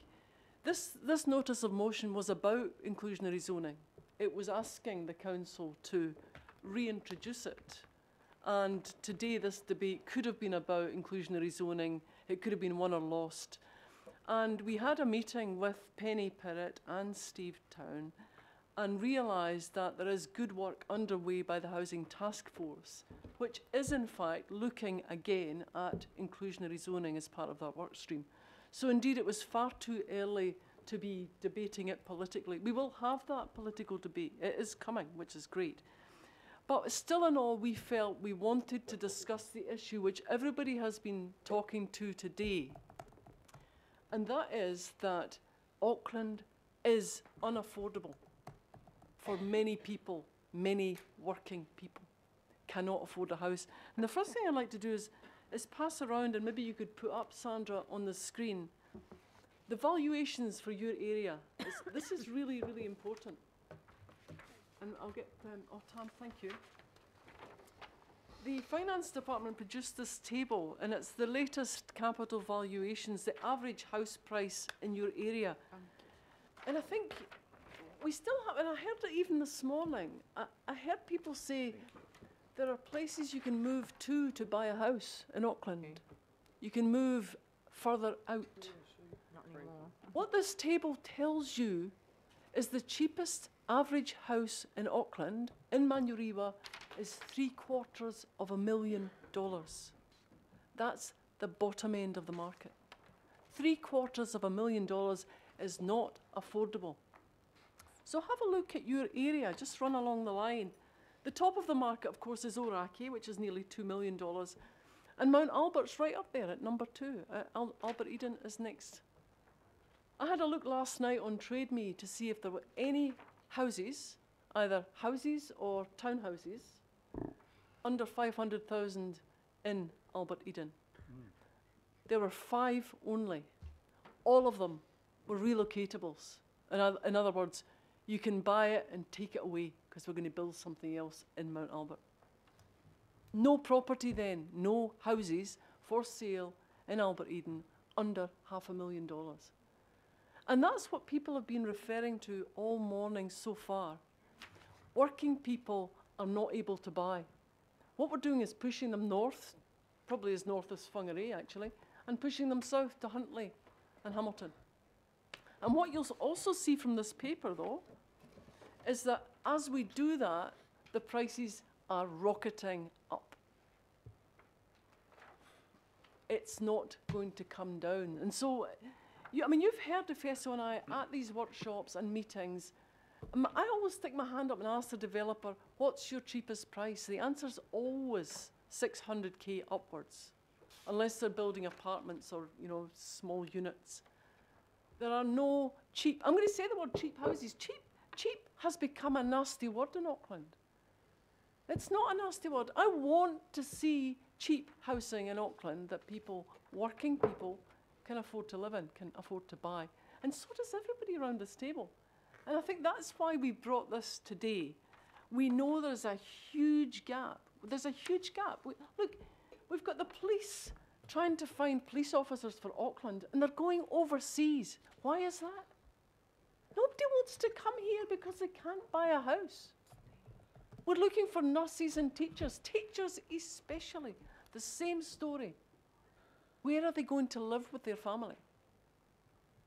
And so this is just, the word urgent is in there. Now have a look at the notice of motion, because I really would like people to support it unanimously, because it is the key problem for us as leaders of the city, is to push the buttons, to crack the whip, to do whatever it takes to say to whoever needs to hear it, we need to fill the gap. And if there are blocks, and there must be, and there are, what are the blocks? And that's the work that Chris is going to talk about. The Housing Task Force is doing that work.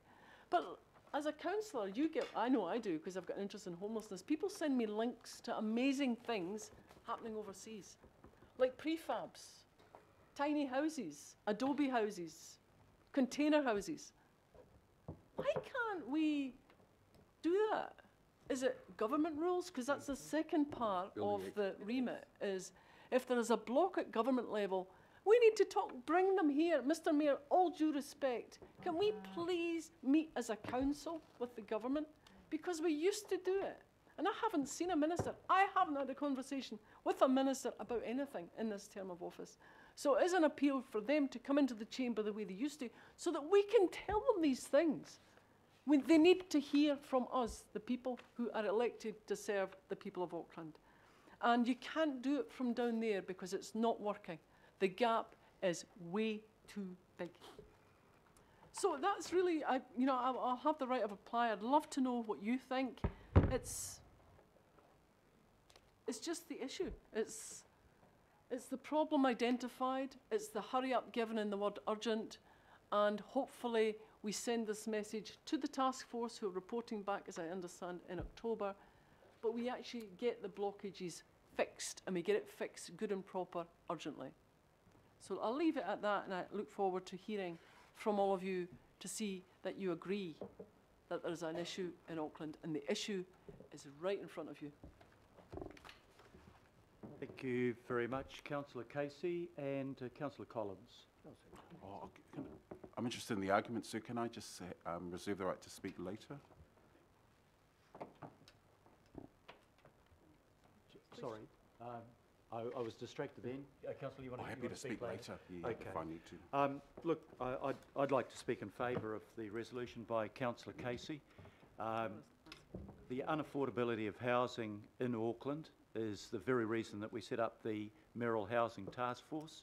We knew the solution wasn't one that could be applied by just any one sector of the community. It needed to be bought into by groups right across the community, including central government, local government, the builders, the financiers, the community housing providers, the economists, and so on. And I think that the benefit of the task force is that we have got buy-in, both from central government and from the private sector, that think that the work that we are putting into that is worthwhile.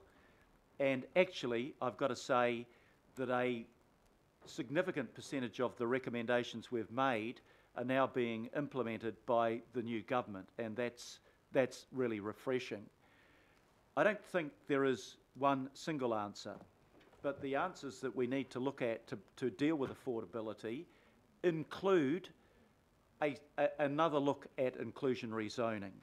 I've looked at overseas models, and this isn't unusual, it's commonplace that there is a requirement for inclusionary zoning.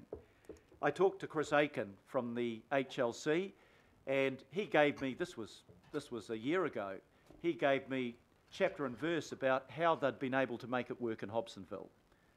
And without dropping the quality of the house, and I share with Dominic the idea that you shouldn't be able to walk down the street and say, look at that, they're the poor people in the street, they're the people that are renting, those are the people that are on some special scheme, but that you can include within your wider community a modest but good quality of house that people are proud to own and proud to live in. So I also, a couple of weeks ago, spent some time with Steve Evans from Fletcher's, and I went through some of the houses. They'd just built 5 houses. It took a day each for the house because they were prefabricated. They were also out at Hobsonville. And the 3 middle townhouses, which were 2-bedroom houses, were affordable houses in the way that we define affordability. And I accept the argument that if you're paying $650,000 for a house, you've got to have an income of $110,000, or you've got to have picked your parents right. Because how many of us around here have kids that wouldn't be in their own home if we hadn't been able to give them a helping hand to get there?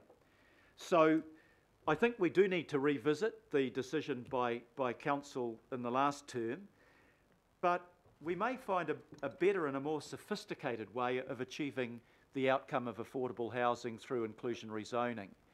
You know, with respect to my colleague Councillor Simpson, the new development that's going to occur in Mission Bay, are we going to have 15% of that we can decide is affordable? And the answer is probably not, unless we put a massive subsidy into it. And then when you put a massive subsidy into it, you've then got to have safeguards that we don't have taxpayer or ratepayer subsidy into a house that's then hocked off for a big capital gain, and there's a private beneficiary and a loss to the public purse. But because you can't do inclusionary zoning everywhere, doesn't mean to say that we shouldn't try to make it the norm where it can be done. And I think that's the work that we need to go through with our council staff and with the Housing Task Force and try and get it right. But I want to make a couple of other general points in conclusion. If we want affordable housing, the critical thing that has driven up house prices, they were going up by 15% a year 2 years ago. Now they're flatlining, but you don't know quite where they're going to go.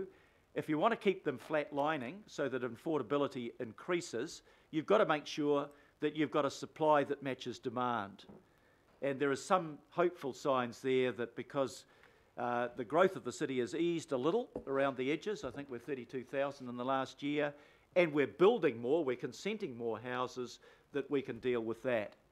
But you also have to have programs like Dominic Foote was talking about to make it possible for people to get that tenure by changing the way in which we do it. And that may be by a rent to buy, or it may be by a shared equity. And there's nothing wrong with those sort of concepts to get people on that first rung of the ladder. We have to make sure there are enough houses for everybody, and that means an active social housing program. And I just want to say this one thing. I mean, it's disappointing that we may end up in court in a futile way to defend what clearly is very defendable, that we have the right to say, yes, we want inclusive communities.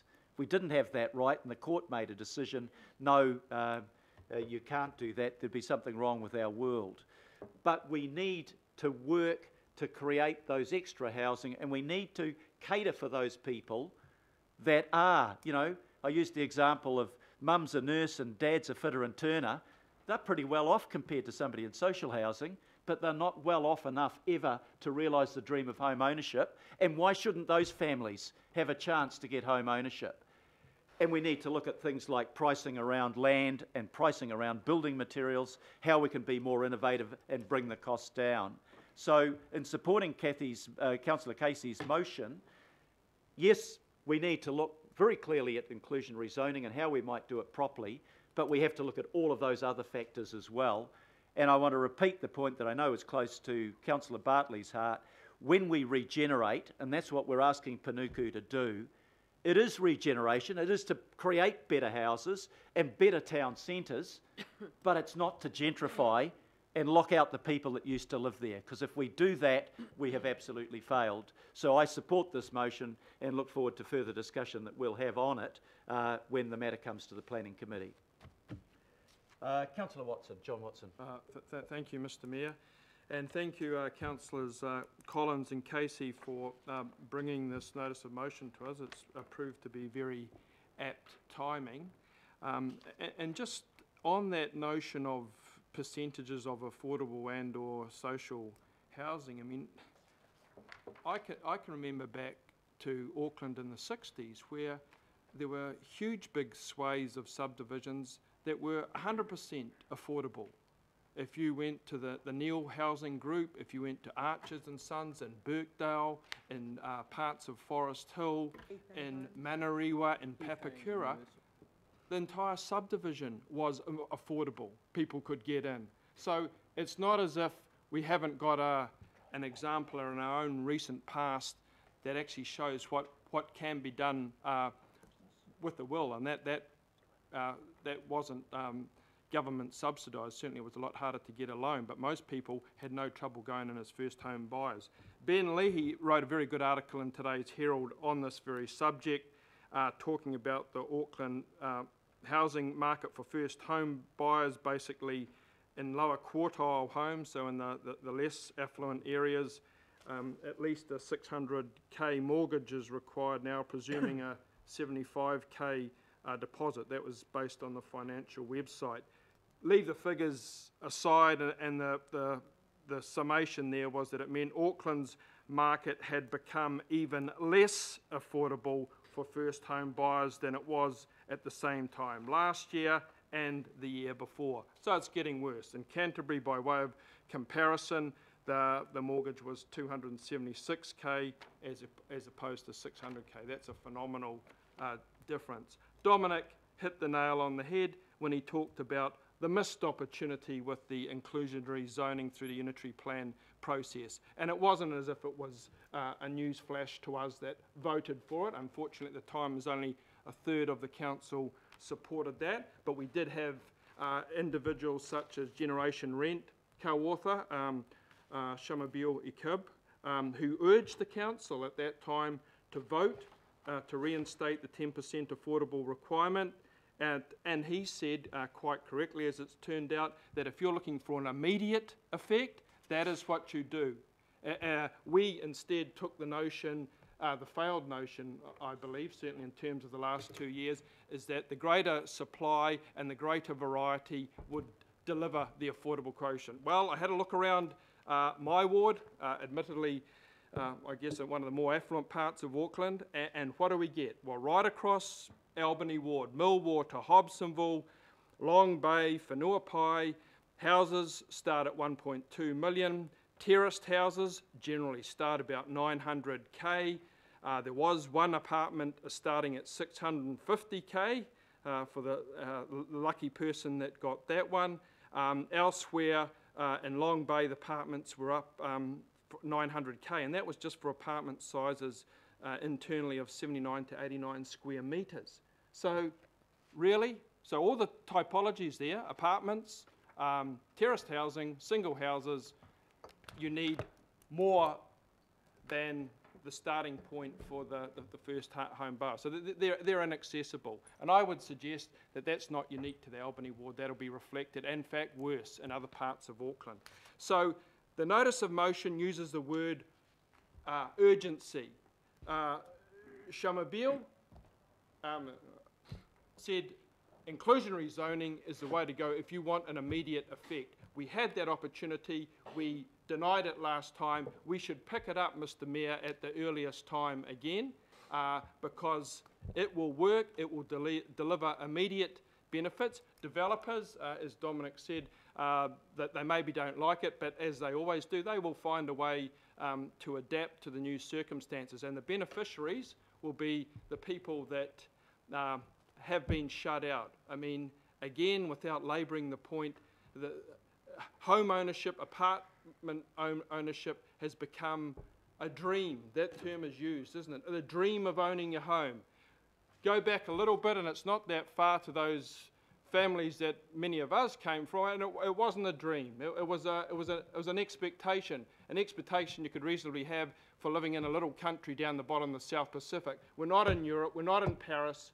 You know, we're not in those German cities where people rent for life, or in the social housing, similarly in Britain, where people, that's in their culture.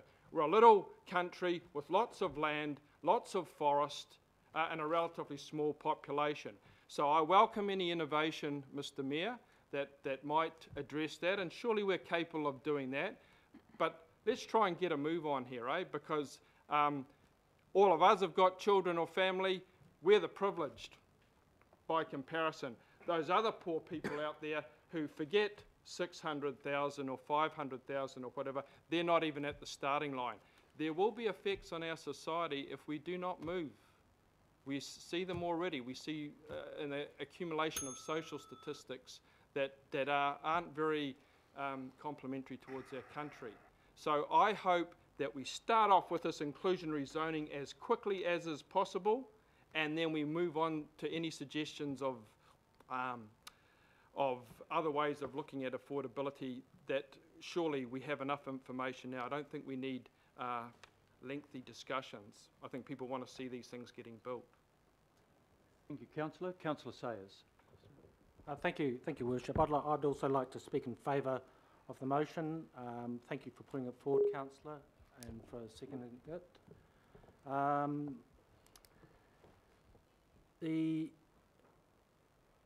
I take it that the mover of the motion, Kathy, that you're aware that, and I'm sure you are, that there's been a number of studies done on this topic. You know, the Mayor's mentioned the Merrill Task Force. There's also been a number of other ones through government that I'm aware of. There could be others. The New Zealand Initiative done work on it. The Productivity Commission's done work on it. But the one that I really want to emphasise, and maybe my suggestion is you might want to include as part of two, Kathy, is that Infrastructure New Zealand has also, because with the housing you need the infrastructure. Infrastructure New Zealand, well-regarded collection of New Zealand's leading infrastructure providers, we have done a tour to the United States this year and produced a paper on that. And there's a lot of conclusions that they've made that are helpful for New Zealand and for Auckland. So I'm just wondering, in the report that you've requested back to us, that you might want that report to also consider the conclusions made by the New Zealand Infrastructure Report. Just, I'd like to support your motion, and I'd certainly be grateful if you might include that as an amendment. Thank you, Your Worship. Thank you very much, Councillor. Councillor Hulse. Thank you, Mr Mayor, and I'm very, very happy to support the motion. I would just like to make a couple of points. The first time round, it was an exceedingly challenging time as we were pushing through the unitary plan. This is an entirely different time in history. We were working at that time with a community very, very mistrustful of the unitary plan. We were working with councillors very afraid of density, and we were working with a government completely disinterested in affordability, social housing, or putting any money into the system. We, let's be really clear, the government have got a pretty serious amount of responsibility here, and now we're in the position where that work is happening. I probably was a bit harsh. It wasn't a government completely disinterested. I hear a bit of sighing around the table, but they were not exactly falling over themselves to assist us. So, good on the councillors that voted for it. Would have been great if everyone had voted to get rid of the density rules, to go up higher, and to be braver in the way that we delivered a different series of housing products. That aside, this is now the right time in history to do that. It's quite different, and I think it's exactly the right thing to do. I just want to acknowledge Dominic and the points made, and having worked with Dominic for about 20 years, I think no one is better positioned to make the statements that Dominic has made, and certainly in response to the slightly intemperate comments by Mr Tamahiri. So it is the right time for us to do this. The work has already started, and I want to acknowledge Councillor Darby for his advocacy in this area over the last year, and thank you for getting Kataraina and the team to already start this. So the recommendation is kind of caught up with where we need to be. I think there is a degree of urgency, and I agree with Councillor Casey. Let's get on and do this. But the parallel piece of work needs to be not just discussions with the Hobsonville Land Company or HLC, because they're kind of different. They sort of, they've got a slightly easier ride than a lot of the other developers. Let's bring our developers with us, because the last thing we want to do is just to start to pull that handbrake again on building. So we do need to line up the government. Please support this. We need to really support our community housing providers in every way we can, because they're the secret ingredient to this, and we need to make sure that this time we don't let it escape us. Thank you. Thank you very much, Councillor Hulse. Councillor Cooper. Kia ora. I guess there's a couple of things for me. Is I do support this, and yes, I think the thing is the government can and should be looking after our most socially, financially disadvantaged people. I think our role can be in supporting affordable housing. And I just look at, you might think, oh great, 2 young lawyers, which is my daughter and her boyfriend, but 11 years of university between them, and they start at 40,000 a year in big firms, some 2 of the best firms in the city. And even the thought of putting their name down for affordable housing, and they say, but if we want to go overseas, we can't do that now because we might want to live overseas, and we have to commit to 3 years at least. So there's some of these people that, and it might be quite some time before they can ever afford a house, and those kids are educated, have worked really hard, And, you know, we talk about our nurses and our teachers as well, and just our plumbers and all sorts of people that work and may not be able to get a house. My I suppose, plea is that there are people around this table that voted against high density, and in local board land was screaming at us as well. If we're going to be able to deliver affordability, we have to have different housing typology. We have to have density. And I don't support it spreading from years and years. A little story in my family. My great-grandmother owned a house in Ardmore Road. So in her day, at the turn of the century, that was out of the city. Then her daughter and then my other grandmother, maternal grandmother, they went further out and they lived in Mount Albert and Mount Eden. And then my dad built a house in Mount Roskill, and it goes on and it goes on. But we haven't got enough room to spread anymore. People who live in Pocono think they live on the outskirts of Auckland and use our services. So we can't keep having our single dwelling houses spreading out. So it's not the same as it was when our parents had it. Not the same at all. My father bought a section in 1962 in Mount Roskill, and that was all the new subdivisions then. So we haven't got that availability anymore because we're going to run out of land. So for me, the plea is, for the very people that vote for this now, a lot of you didn't support density in the unitary plan. You've got to put your money where your mouth is now. And so when it comes to your community, you need to support it. And that's what's really critical here. We can say one thing and intention all the good, virtues in the world, but when it comes the time to make it happen and it's in your community, you've got to be regional and you've got to support it. Otherwise, we're just wasting our time here. But I commend you, Councillor Casey, for putting this forward. Thank you. Thank you very much, Councillor. Councillor Darby. End of the lecture. Does everyone have to talk about everything? Thank you. I didn't take that as a lecture, Councillor Cooper. Oh, you were one of them? Look, thank you, Councillor Casey, and for bringing this. And while it's not instructing a new direction, it is reinforcing the direction we are taking. And the second part to it as well, that is part of the Mayoral Housing Task Force recommendation 6 as well. There are 33 recommendations from the task force, and you'll hear more on the task force work at the next governing body meeting, Mr. Mayor. I think due to the program or the agenda for this meeting, it was due at this meeting, but we just pressure on the agenda. So it's recommendation 6 there, and separately at the Mayoral Housing Task Force, I have recently, at the last one, we started to discuss a better definition of affordability. You've heard Dominic give some parameters to affordability as being not more than 30% of the household income on mortgage or rent.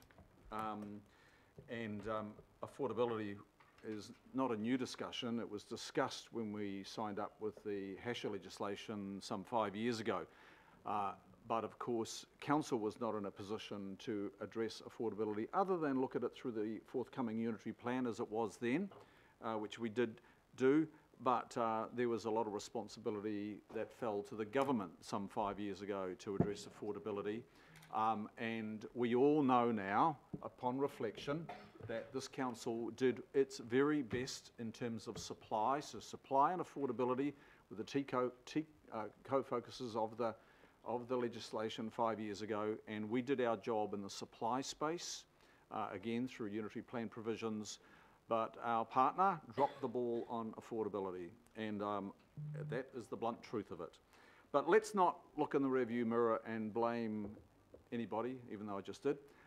Yep. Let's look forward, because I think we need this problem of affordability is not new, and while some of the capital value numbers that Councillor Casey's put on the table here today are of recent, they're actually worse now, Councillor Casey. Those numbers are from 17, and today they're even way worse. So we know that affordable housing close to jobs, close to public transport, close to education is increasingly difficult. We've got massive problems in the city centre here. People are leaving homes remote from the city centre at 4:30 in the morning to get to a job, to fire up the city at 5:30 and 6 o'clock. Even our own building, Mr Mayor, is fired up by people we probably don't see too much of, but they come from a long way away because there's no opportunity for them to live in the city centre. 44% of Auckland renters are paying unaffordable amounts. It's not just ownership here. We have to look at tenure by ownership and tenure by renting. Those two key categories. We are losing key workers out of Auckland. We are losing young people. They are feeling exiled from Auckland. That's how the young people are feeling, the ones that I've spoken to. They don't see a future here. That has a major impact on Auckland's future, particularly its economic growth. If you don't have the young talent wanting to stay here, who is going to create this great 21st century economy that we will be relying upon as many of us retire? So the Auckland Plan 2050 has provided a new direction as well, and we have the hooks there to commence or to kick this work on, and that has a big focus on secure, healthy, affordable homes. But I want to come back to affordability. I think the question I posed at the last Mayoral Housing Task Force, and I think MB are doing some work on this, is to better define affordability and going a bit beyond where Dominic described those affordability parameters. I don't think it's just about price point. I think we're a little bit fixated with price point. Price point is important, and so is that 30% of household income, as I mentioned, but so too is proximity of those dwellings that people are likely to live in to their employment, to education, their friends, their family. The quality of that affordability, of the affordable home on day one is critical. No point in having a cheap home on day one, but it's a high maintenance home because it's made of lesser materials. There's also no point in it being remote, and then with that remoteness comes an eternal motoring mortgage. And we're looking at that at the moment, and I think that's a real challenge in Auckland. And it's no point in also having that apartment be at an affordable level, being the one that overlooks the dark, dank alley, while all the other market apartments at higher values are the ones that have the higher qualities. So there's a lot of work being done here, but let's accelerate it. The time is well past, and we have to do this work. Supply alone will not arrest the affordability crisis. Please remember that. If there's any lesson from the last 3-4 years, supply alone will not arrest the affordability crisis. Here. Thank you. Deputy Mayor Cashmore. Thanks. And following on very quickly from Councillor Darby, I don't have a problem with what's been presented to us, but the actual fact it is superfluous because the work's been done, and it's been done for quite some time.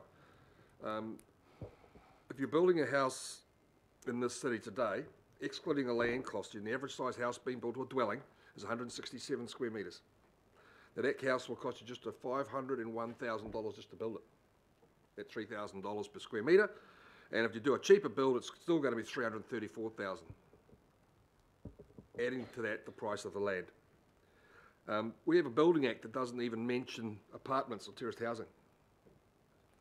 We have brands that doesn't look at new techniques and new facilities and new modus operandi for producing houses en masse. You cannot have a factory that's consented to build consented houses. Each individual house still has to be consented as it goes through. The cost of materials in this country is unbelievable. Twice the price of GIB as compared to Aussie. Our wood's more expensive than the States. So we've got some real issues around our material costs. And then, of course, there's land. And this is where Councillor Cooper and Darby are right on the money. You can keep spreading down to my ward and up at the Greg Sayers ward, that's fine. But there is then that 4 o'clock in the morning up penalty that you pay. Yep. That mortgage of transport. So intensification comes with it a whole bunch of challenges, and Councillor Stewart and Councillor Young are really facing that now. Whereas the beautiful coastal areas of their ward are being intensified at a rapid rate and causing huge upset in the community. And, as we saw yesterday, some issues in some of the building activities. So there's bits and pieces we have to join up there to make it happen. It's $600,000 for a house and $300,000 for a cheap section on the south side. You're still at an unaffordable number. Smaller, smarter, lighter, or function is probably one of the solutions. But we have to do those Building Act changes, we have to change brands, we have to look at different ownership models. So maybe you get certainty of tenure by buying a percentage of a home. And it's backed by the government. The whole materials thing has to be looked at really, really hard by the Crown. And Councillor Lee has brought this up numerous times. And then we have to look at what we do around land zonings, and particularly business land, so that if you are on the outer side of town, you're not commuting up and across town, but you have work, play and accommodation in a proximity to where you live. And those are critical points. You won't jawbone the price of housing down. You will not talk it down. But we have some strategic actions that the Crown must take. We must accentuate what we have already done, and then we've got to not be afraid to do things completely different from how we've done them in the past. And that really hinges around densification. Thank you very much. Councillor Stewart. Thank you. I was one of the councillors that wasn't really a great supporter of the unitary plan. I haven't got a problem with intensification in the right areas, but one of the reasons why Councillor Quacks and I were not supportive of intensification in many parts of the Howick and the Pakuranga ward, I just showed Councillor Paul Young just yesterday some of the reasons why we were concerned about intensification, and it wasn't just being on the coastal parts of Howick and Pakuranga. It was actually in some of the middle parts of Howick and Pakuranga where over the years I've got a very long history of knowing the flooding issues of Howick and Pakuranga, and in fact I think around about 2002 or 2003 there was a moratorium on a big part of Howick and Pakuranga because of the flooding issues. And I think some people would rather pay that extra to drive from further afield than to be putting up with what some of the people in our community are putting up with. Councillor Young and I yesterday drove around and I took him to many, many homes that were not just in coastal areas but in the middle of Howick and Pakuranga, because we do have a lot of creeks and streams that in our community. And I'd say there were probably, and Councillor Young, you'll probably agree with me, there were about 20 odd houses that I showed him where people have to have sandbags 24/7 to protect their homes in case of extreme weather events. We're having more and more extreme weather events. We have one street that I've promised to take Councillor Young to one day next week, where when it rains, because of the intensification, we've got a lot more infill housing that's just gone in. Because it rains, the insurance companies are now telling people that park their cars in some of these streets, they're telling them that their car won't be insured. We've had some of the streets not even going into the houses, that the cars, the way the road and the infrastructure and everything is, that when we've had at least 3 of the weather events of the 5 or 6 we've had this year, where some of these cars have been flooded up to the window, and insurance companies have paid out, they pay out once, maybe twice, but then they'll think about the 3rd time. So I think we have to be really, really careful. You know, I'm all for affordable housing, but we need to think about where we're actually putting it. And you know, and I think, anyway, I think I've probably said as much as I can say, but I am very, very passionate about making sure that people living in my community, you know, you can't have affordable housing in our community, because even if you build something there, you're bound to be flooded, and you've just got a nightmare. There's people, I could take you to a number of houses where there's people that the insurance companies will no longer insure the houses. So we can't have any more intensification in some of these areas. If we're going to have intensification, most of the affordable intensification is probably along the rail corridor. And for those people that don't want to use cars and vehicles, the rail corridor is probably the place to have the intensification. But, you know, anyway, thank you. But I'm saying that also on behalf of Councillor Quacks. If he was here, he'd be saying the same thing. Thank you. Thank you, Councillor Stewart.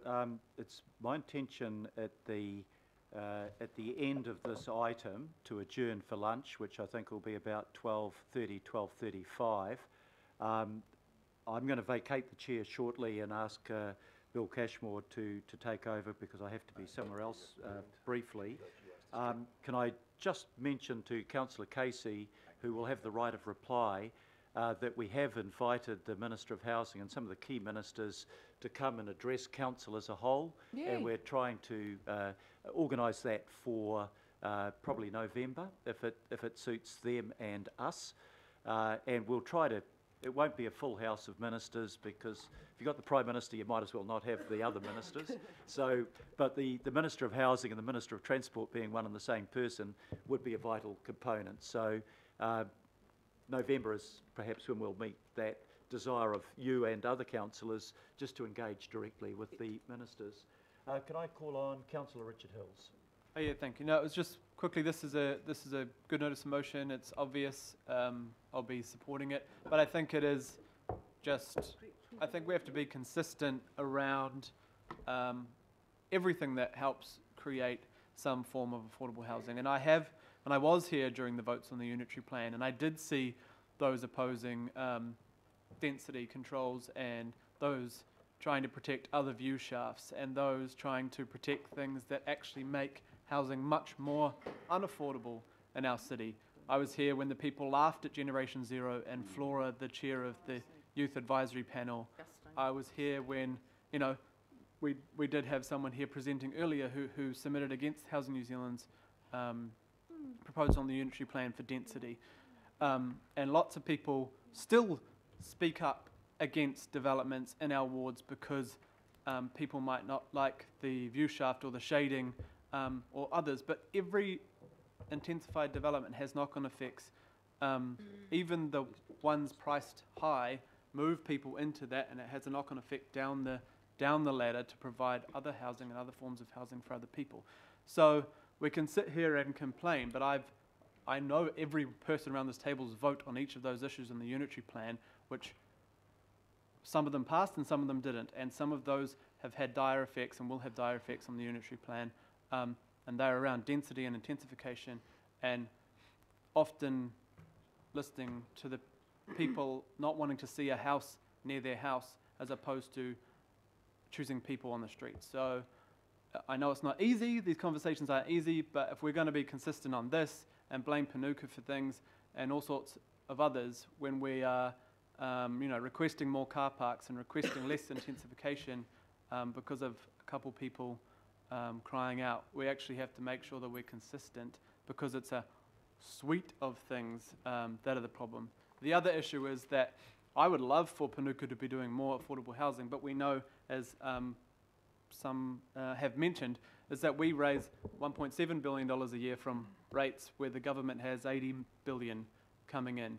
And if we are going to fund more affordable housing through council, then we're going to have to be asking our communities to accept 5 or 6 or 7% rate increases. So Panuku, I'm sure, would do that work, but we would have to fund. And do we have the capital to do that? Maybe not. But are we working closely with the government? Yes. But every decision we make is connected, and I worry that sometimes we make people believe that we can do certain things, and then when we come to the next decision on raising rates or raising something else, we make a different statement on that. So it's not easy. This is a good notice of motion to continue that work, but as we know, a lot of it is already going on. But I just really hope that we are consistent.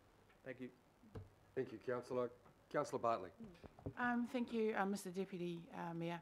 I just want to alert councillors to a recent media story where Art Green and Matilda Rice still can't afford to buy a house in Auckland.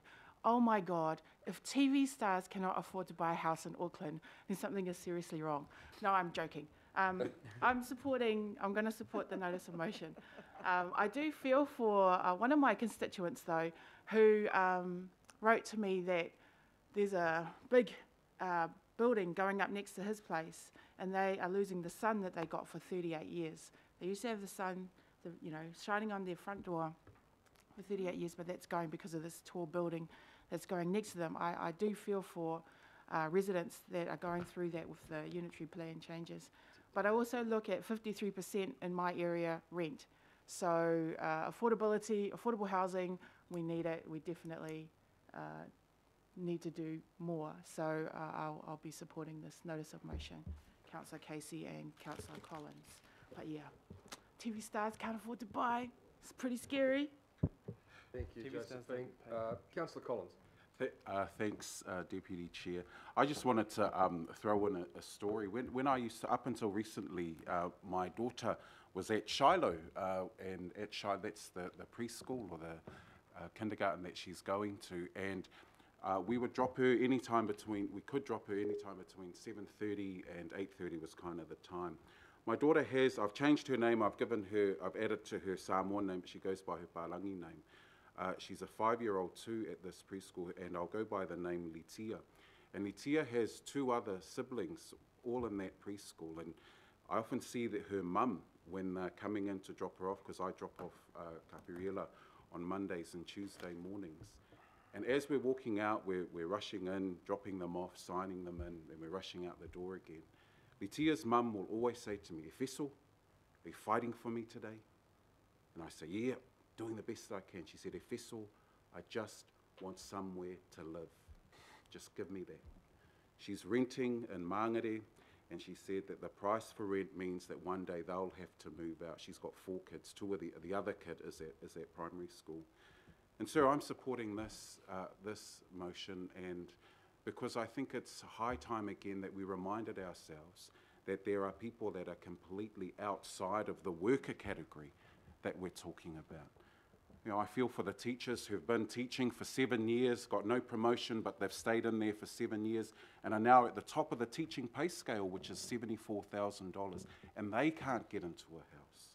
We've got youth workers, plenty of youth workers and social workers, all in South Auckland, all clustered in parts of South Auckland, to support a community that, in my view, has been marginalised out of home ownership, housing affordability, and those people are in there all the time working alongside their families. Public servants, nurses, tradespeople, they've been mentioned today. But it's Litia's mum that reminds me every time I drop off Kapiriela that we need people fighting for her, people who are going to be talking it up. And there was a part of me that resonated well with what John Tamihere said, because I think what he represents, how vocal he was, and perhaps how angry he was, represents how many of the people who I represent are feeling right now. In the TSI, in the Southern Initiative area, the average mean income is $28,000. $28,000. There is no hope of home ownership. And I'm really interested in the discussion. I want to pick it up with Dominic in a little while around the mix of housing. Because if we've got people like Litia's mum just saying to me, "Just give me somewhere to live." You know, I grew up in a state house. My mum was so proud of our state house on Preston Road. We had a taro plantation. Hey, mum started growing things out in the backyard. We had real pride of place. It felt like it was our own house. And I think that there are families out south who treat their state houses like it's gold. And it's the youth workers and the social workers that we have there that are supporting them, that are going to help them to treat their houses, whether they're rental houses or state houses, who are going to help them to treat them like that. I just want to add a bit of the research. The educational research is very clear, and I wrote a paper about 5 years ago, and it was called "We Have Segregated Our City on the Basis of Decile." And if you are part of a community that is constantly being pushed to the side, being marginalised, it is no wonder you start treating your house that way, because it feels like no one cares. It feels like you aren't part of this city. It feels like you've just been left out without a voice. And my challenge to this body is that housing gives stability. The dream of my parents was to own a house. You know what the new emerging Samoan dream is? That they just own a car.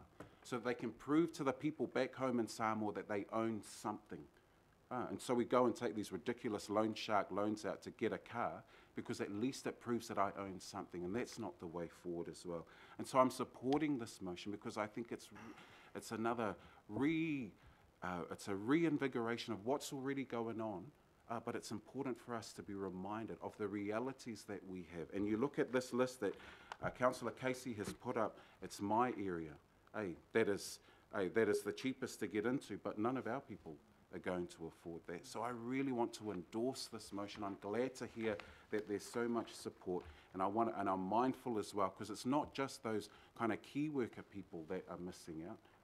It's the factory workers out south in my area. It's the ones who are working multiple jobs and they'll never get into home ownership. It's those people as well, and they need a voice around this table. So thanks to everyone who's going to be supporting this motion. Let's really rev it up and make sure that we're talking, we're committed, we're going to push the boundaries, because that's my sense of the discussion this morning. Thank you.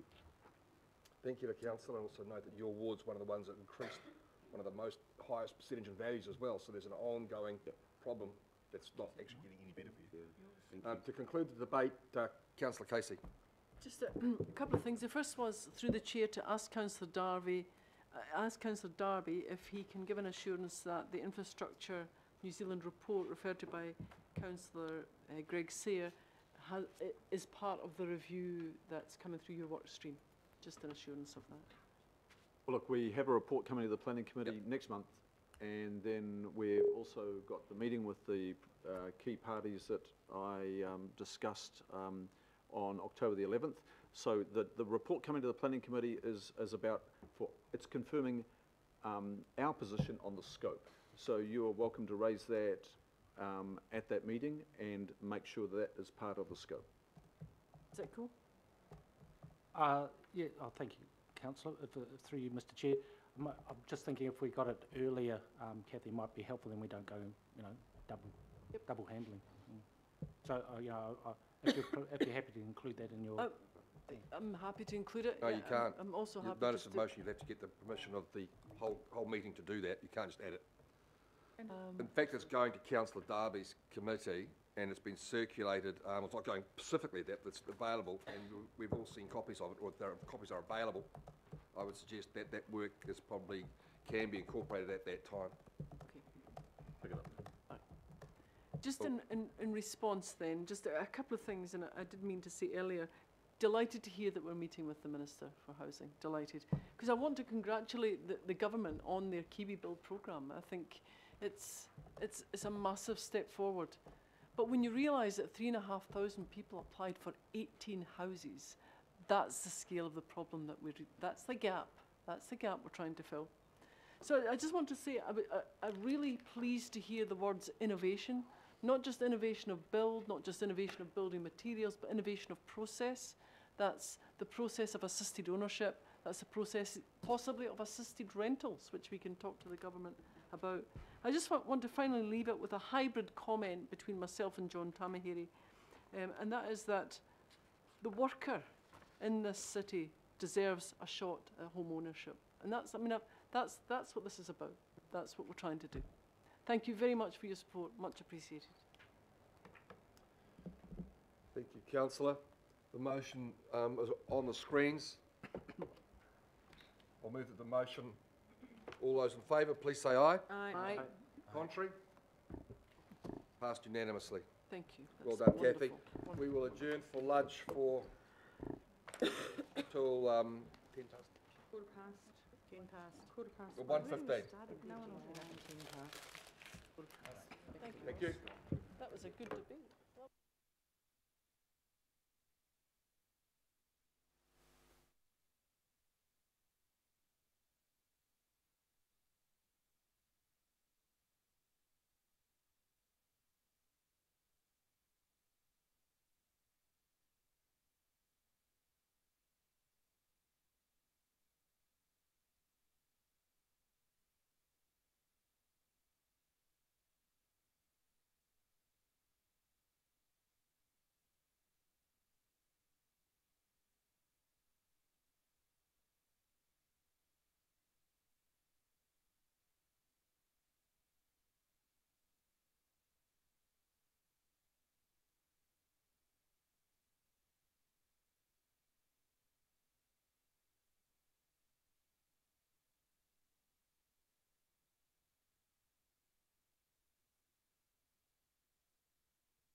the appointed time, can I just point out to councillors that we do have the team from the Office of the Auditor General waiting. My God. They were expecting probably to go on this morning, but I think we can get through the remaining items on the open agenda quite quickly.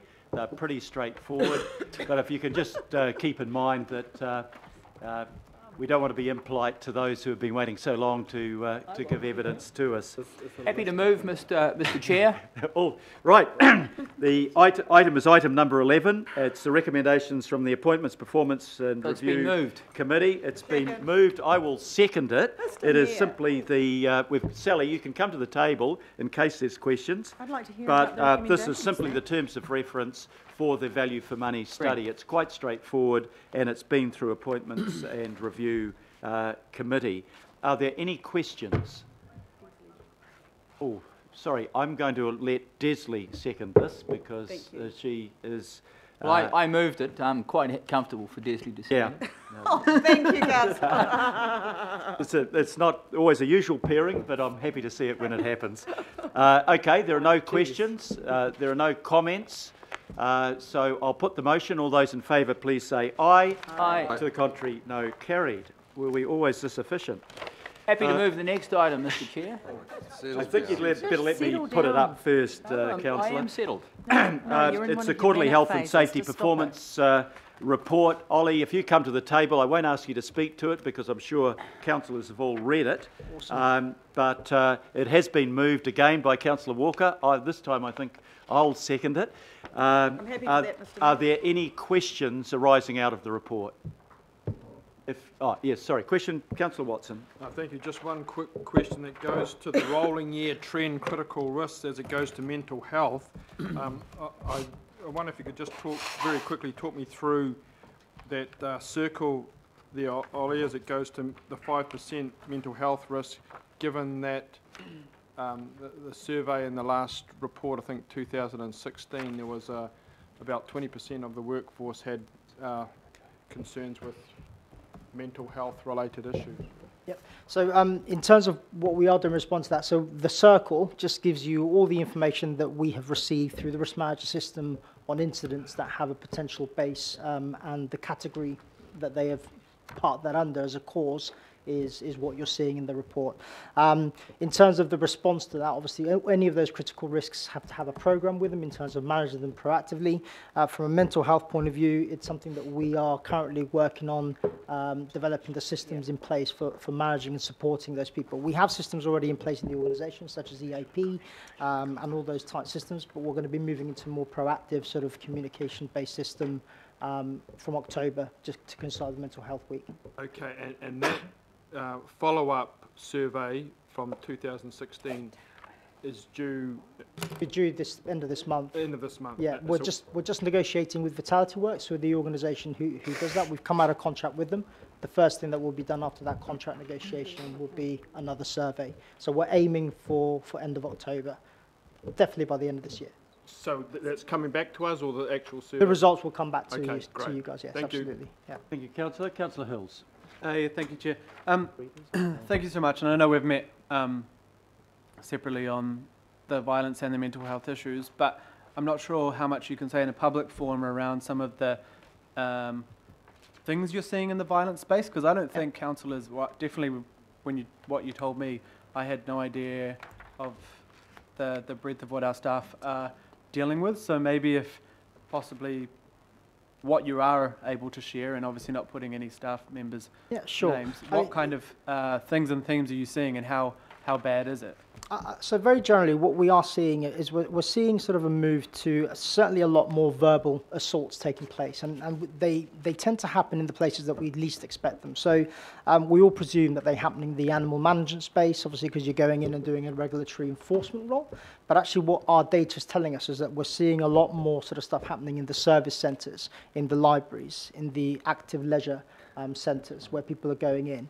And a lot of it is based on sort of basic interaction or the enforcement of rules within those centres, where the escalation is probably quite disproportionate. We're also seeing some of the social sort of elements that are being brought into those leisure centres. So, for example, families leaving children unsupervised in the care of our active leisure centres. And obviously when they are being challenged on the fact that they can't do that, there is a very aggressive response, which is obviously based from not from a mean sort of spirit point of view, but actually from a desperate sort of what else am I going to do kind of thing. So I think there's some inextricable links to that. So that's the kind of data that we are seeing. We are also seeing a few physical assaults. Again, these are more into the regulatory sort of space where we are seeing sort of those more in-your-face type sort of roles. But yeah, overall we are seeing much more of that sort of low nature verbal assault coming through. And the fact that they're being reported is just is good, because we are actually getting to quantify just how much the issue is, whereas I think in the past, before we started with the communication, there was probably a bit of a hesitance to say, this is kind of part of my job, I have to deal with this. And I think we as an organisation are definitely making it okay for people to report this, which is great for us, because we can then go in and we can tailor some of those controls. And I've already explained some of the controls that we have built in over the last couple of months, but there is some more work to be done in this area. The other thing was, do you have anything in place? So I've had reports from me through staff and through others around the 1080 stuff, targeted, and the CATS related, and a couple of others from the Taxpayers Union where there was targeted campaigns and email campaigns towards individual staff members? Yes, so again, slightly different. Again, because the threat level is slightly higher, we tend to bring in sort of security at that sort of point, and we tend to do very bespoke things such as bring in enhanced security measures. In some cases, we actually go to the points of taking people off the electoral roll, for example, to protect their addresses. So we do elements of that nature. Reference the 1080, for example, we have had some directed threats at staff. We were threatened with our vehicles, for example, being tampered with. So we put in plans to remedy that. Obviously, people watching the car parks and people being briefed to check their vehicles before they go on. So we do have all those mechanisms in place. But yes, it's kind of difficult when you're dealing with it in that respect, because it's obviously coming from a very criminal point of view. The health and safety element is still paramount, it still plays into that, but it's very difficult to sort of face into that sort of criminal sort of threat behaviour. Okay. And my last question is, and it's probably more of a totally operational space, but because we don't do things like Christmas parties, bonuses, things like that, and you know the ratepayer doesn't expect that, but is there any ways to work in, and maybe it's an offline discussion, around actually ways to make sure our staff feel valued and feel supported when they're getting such heat on the other side, you know, and it's maybe a takeaway, just I think it's important to somehow to make sure that people are being valued, because the stretch of the other side, and in the private sector they're getting a much, you know, there's clearer ways to show people support and value that we can't show into the council. So I think that is something I will probably have to take away and sort of work more broadly with the organisation on doing that. But we are doing quite a bit in terms of the charter work, and we're very much assuring people the fact that they are a really important part of the organisation, they should feel value and all that sort of stuff. But yeah, that's a very complex one to unpack today, but we'll definitely take that back. We can deal with that as an ELT and as a PMP function. Thank you. I was pleased the 1080 people this morning were passionate but very polite. But it didn't help later in the morning for our staff members to be called corrupt without any evidence. So that's a form of abuse as well. Councillor Linda Cooper. Just quickly, so does the health and safety cover elected members, the 170 of us, or not? You're in a bit of a grey space. Yeah, I just wondered. Yeah, you're not technically employees. However, No, I know. under the Act, you are covered as other people. Yeah. So I guess that's, I know that Councillor, some of the emails that I saw to Councillor Hulse last week were veiled death threats. And I don't think our organisation actually looks after some of our councillors who are heading up some of these really, you know, almost dangerous projects. So it's just something I think we should be aware of. And I know that she gets a lot of moral support, but, you know, anybody could do anything when they say things like, if you touch my cat, you do anything to my cat, you will meet with the same fate. You know, that sort of stuff is, I know we're supposed to be tough old boots, etc., but actually that is quite scary. So I just want to note that it'd be good to know, and we do, Oliver looks after us on our floor and our staff, but sometimes it might need to be escalated, and it'd be good for us to know how we do that I'll, in terms of being safe.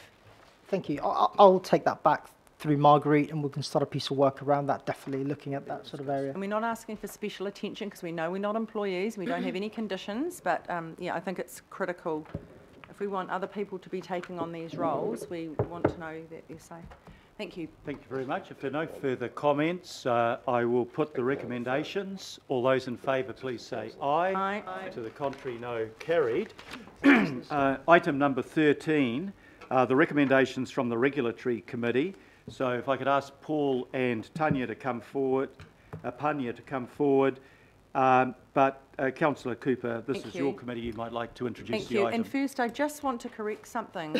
Mr. Assad Corbin was actually in local government for 60 years because he was elected to the Licensing Trust until 2016 when he stood down. So he was still an elected public person. I think I said 57, but you're probably right. But it's 60 years. So yeah, and thank you for coming to the funeral and speaking so well. So today, as you know, the Regulatory Committee is recommending that the governing body adopt the Public Safety and Nuisance Bylaw Statement of Proposal for public consultation. So, Local Government Act requires a review after 5 years, as with all of our bylaws. And our staff have done a huge amount of work on more than 40 rules about use in public places from March to June. Based on the reports, the Regulatory Committee completed the statutory review, approved the option to propose amendments to the bylaw. And if the governing body adopts this, there will be public consultation between the 26th of October and the 5th of December. The Regulatory Committee appointed myself, Councillors Newman Casey and IMSB member Wilcox to be on the panel for deliberations. And we will make those recommendations back to the governing body in the first half of 2019 for their final decision. But we have Paul and Pania here if there's any questions. Okay. Are there any questions to either Councillor Cooper or Paul or Pania? Councillor Casey. It's a comment rather than a question, is it all right? Why don't we move straight into comments and we can run them together. Two things about this statement of proposal. The first is to congratulate the committee on removing the sentence about begging, which has for years caused me enormous stress. It's no longer in there. It means that we're safe. It's a safer space to be in. But the process by which this bylaw was regarded, I have to commend. It was amazing. It's a huge bylaw, and instead of, as we've done in the past, tackling it head on, we went through it section by section by section by section. And I think, I can only speak for myself, but I think I have a thorough knowledge of the whole bylaw. And that's definitely the way to go. So thank you very much for that process. It was great. And thank you, Councillor Casey, though not a member of our committee, a regular attender and contributor. So, and also just to our staff, they packaged it up to make it easy for we people on an honorarium who are lay people and representatives of the community, and it was really helpful. Thank you. Thank you very much. Are there any further comments? If not, I'd better move it. Well, actually, Councillor Cooper, you've moved it. And it's been seconded. All those in favour, please say aye. Aye. To the contrary, no. Carried. Item number 14 is the process for shareholder approval for a Wynyard Quarter transaction. That's in the confidential sector. So if we just, perhaps if I move that the recommendation that we note that there is a confidential report. I'll ask for a seconder. Seconder, Deputy Mayor. If there are no comments in this section. Noting that Councillor Simpson has declared an interest in this area. Okay, if there are no comments or questions, I'll put the motion. All those in favour, please say aye. Aye. To the contrary, no. Carried. Item number 15 is again the standard summary of information and briefings. I'll move accordingly. It's been. To have a question. Yep, I'll come to that. It's, can I have a seconder? Yes. Seconded, Councillor Simpson. Now there are questions. Questions from Councillor Wayne Walker. Sure. Just have a quick question. Item 15 includes the minutes and notices of motion from the Devonport Takapuna Local Board that go to the open space issues in Takapuna around the car park and so on. I've just got a question arising, and that is, what is the process going forward around that space? We don't usually have questions, so we don't have staff here present to answer that unless Take it there's offline. anybody at the top table Take it that's offline. familiar with that. Otherwise, if I might invite the councillor to take it up directly with the staff concerned. I have done that, but I haven't got an answer. Yeah. So. I don't know whether the local ward Send me an councillors... email. Sorry? Send me an email. Okay, yeah. It was the officer's concern that I was interested in getting Okay, a response from. but otherwise, Councillor Darby might be able to help you with that question. Okay, I'll put... Councillor Halls. Sorry, Sorry, Councillor Halls. Yeah, thank you, Mr Mayor. Just on page 55, it talks about the Mayoral Housing Steering Task Force, and I see we've got the 6 monthly reports, and so the 6 monthly report must be due in October. Given the whole raft of the previous discussions, will that report come to, where does that report go? Because it does seem like a really good opportunity to actually underline, underscore and clarify some of the issues that we've been debating and discussing today. Yeah. It would normally come to the governing body, but if we're having a session of the planning committee where these topics are under discussion, that task force report will hopefully be available to inform that planning committee discussion. Yeah. So, but Thank you, Mr Mayor. I just think it would be really useful, given the fact that a lot of this has been raised, that we start to get absolute clarity about where we're heading, what we're ticking off on the list of recommendations, and where we're picking up some of these issues. So that'd be awesome. Thank you. okay, thank you very much. So I put that resolution. All those in favour, please say aye. Aye. To the contrary, no, carried. We now come to our confidential agenda, and the reason for confidentiality in terms of items C1 and C2 is that the annual report is confidential until such time as it has been reported to the New Zealand Stock Exchange, which will be, I think, tomorrow at 9 a.m. For item number 3, obviously, it is a commercial in confidence recommendation, and it needs to be retained as confidential for that reason. So I'll move that the public be excluded for the confidential session, seconded by Councillor Simpson. All those in favour, please say aye. To the contrary, no, carried. So if there is any...